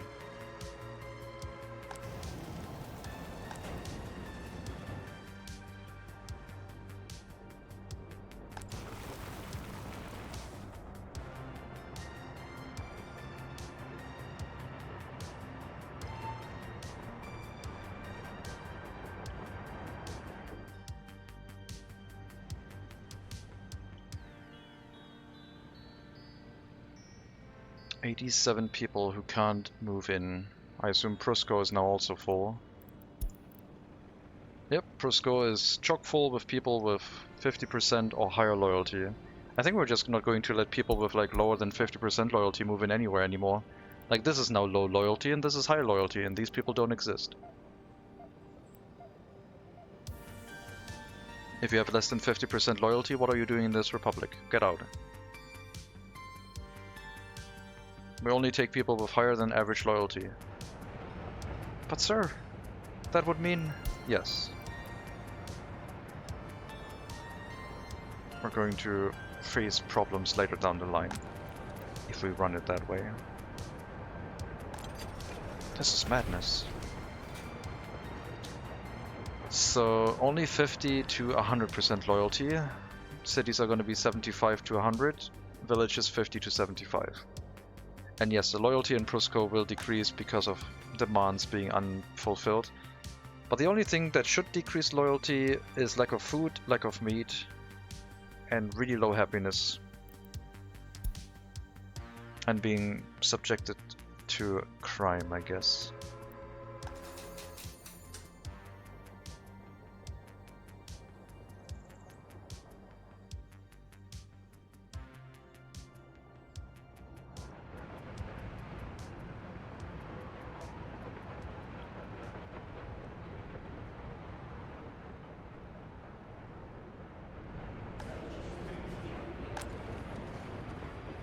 Yeah, 75 is our limit for who can move into the city, and I guess that's what we design our University Hall of Residence about.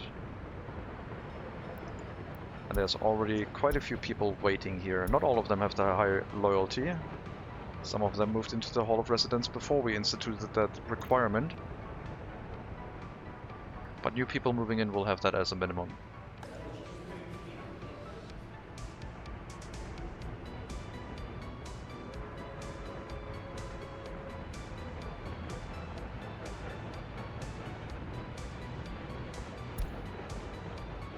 %, loyalty. Minimum loyalty of teachers is 80%. Everyone else should be pushed up to or above 75% minimum. If you don't make the loyalty check, you can't move in. This will, like, people waiting to move into flats is going to decrease our loyalty in the short term, I think. Or stagnate it.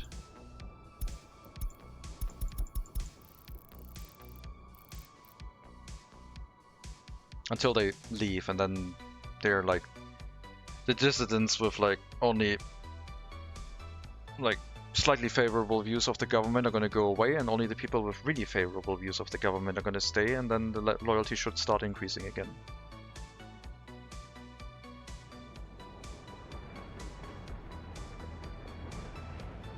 I need to buy the trains for fuel and meat.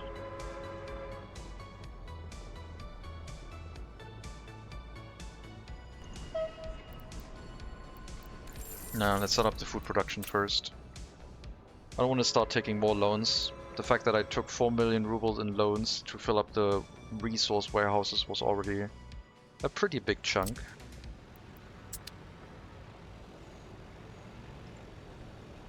Once the sewage pipe is done, we should be able to run water into the local area without having to use the technical service anymore.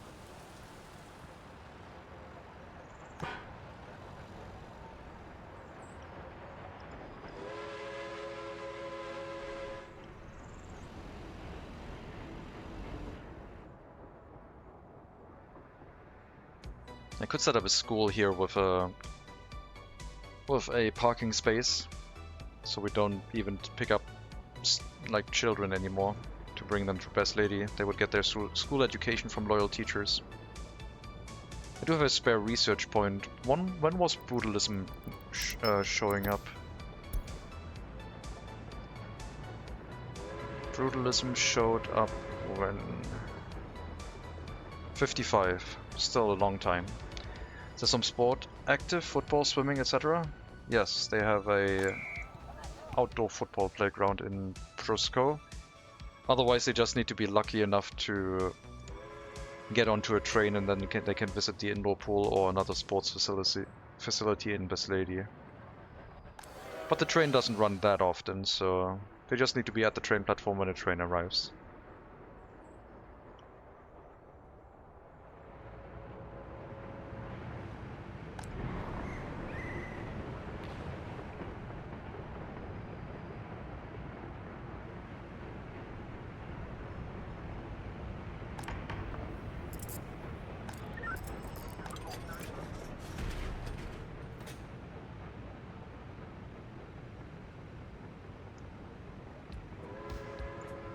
Loyalty boost in the prison went down a little bit.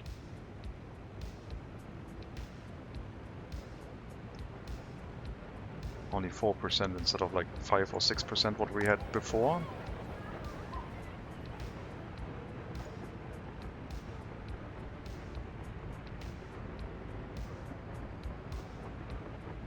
Sheesh, so many loyal people. Some of these orphans might not actually find a room to move into. If they can't finish their university education, we're gonna lose 100% loyal children.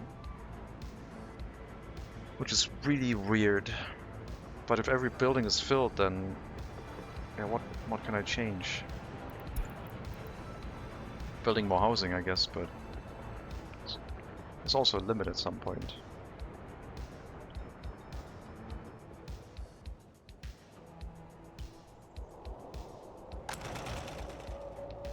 This thing is full on clothing because we're not exporting clothing anymore. I guess this line has run full.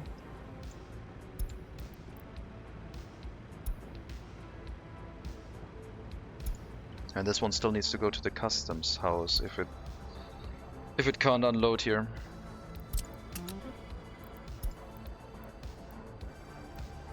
So the bus route would do the export. I don't think the train route would do the export, would it?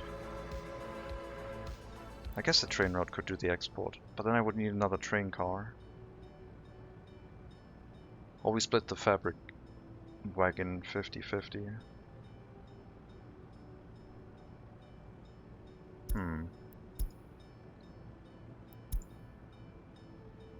So unload, wait until unloaded for food, load. Yeah, I would have to split up the fabric. One.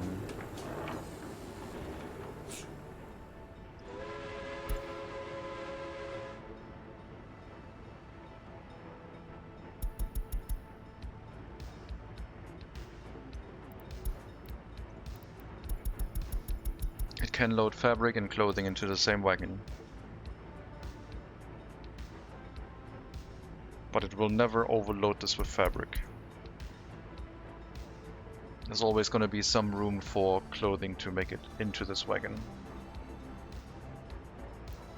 And at the customs house we need to make sure we don't load clothing.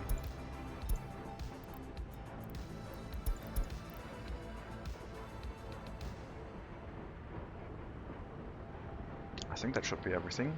And then unload clothing.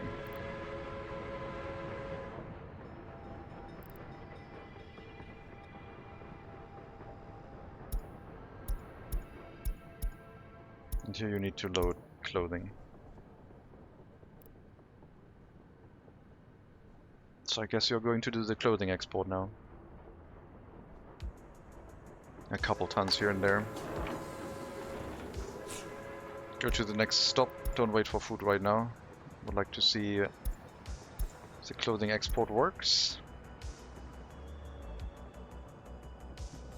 We'll probably turn off the warning message for clothing running empty here because it's also the export, I guess.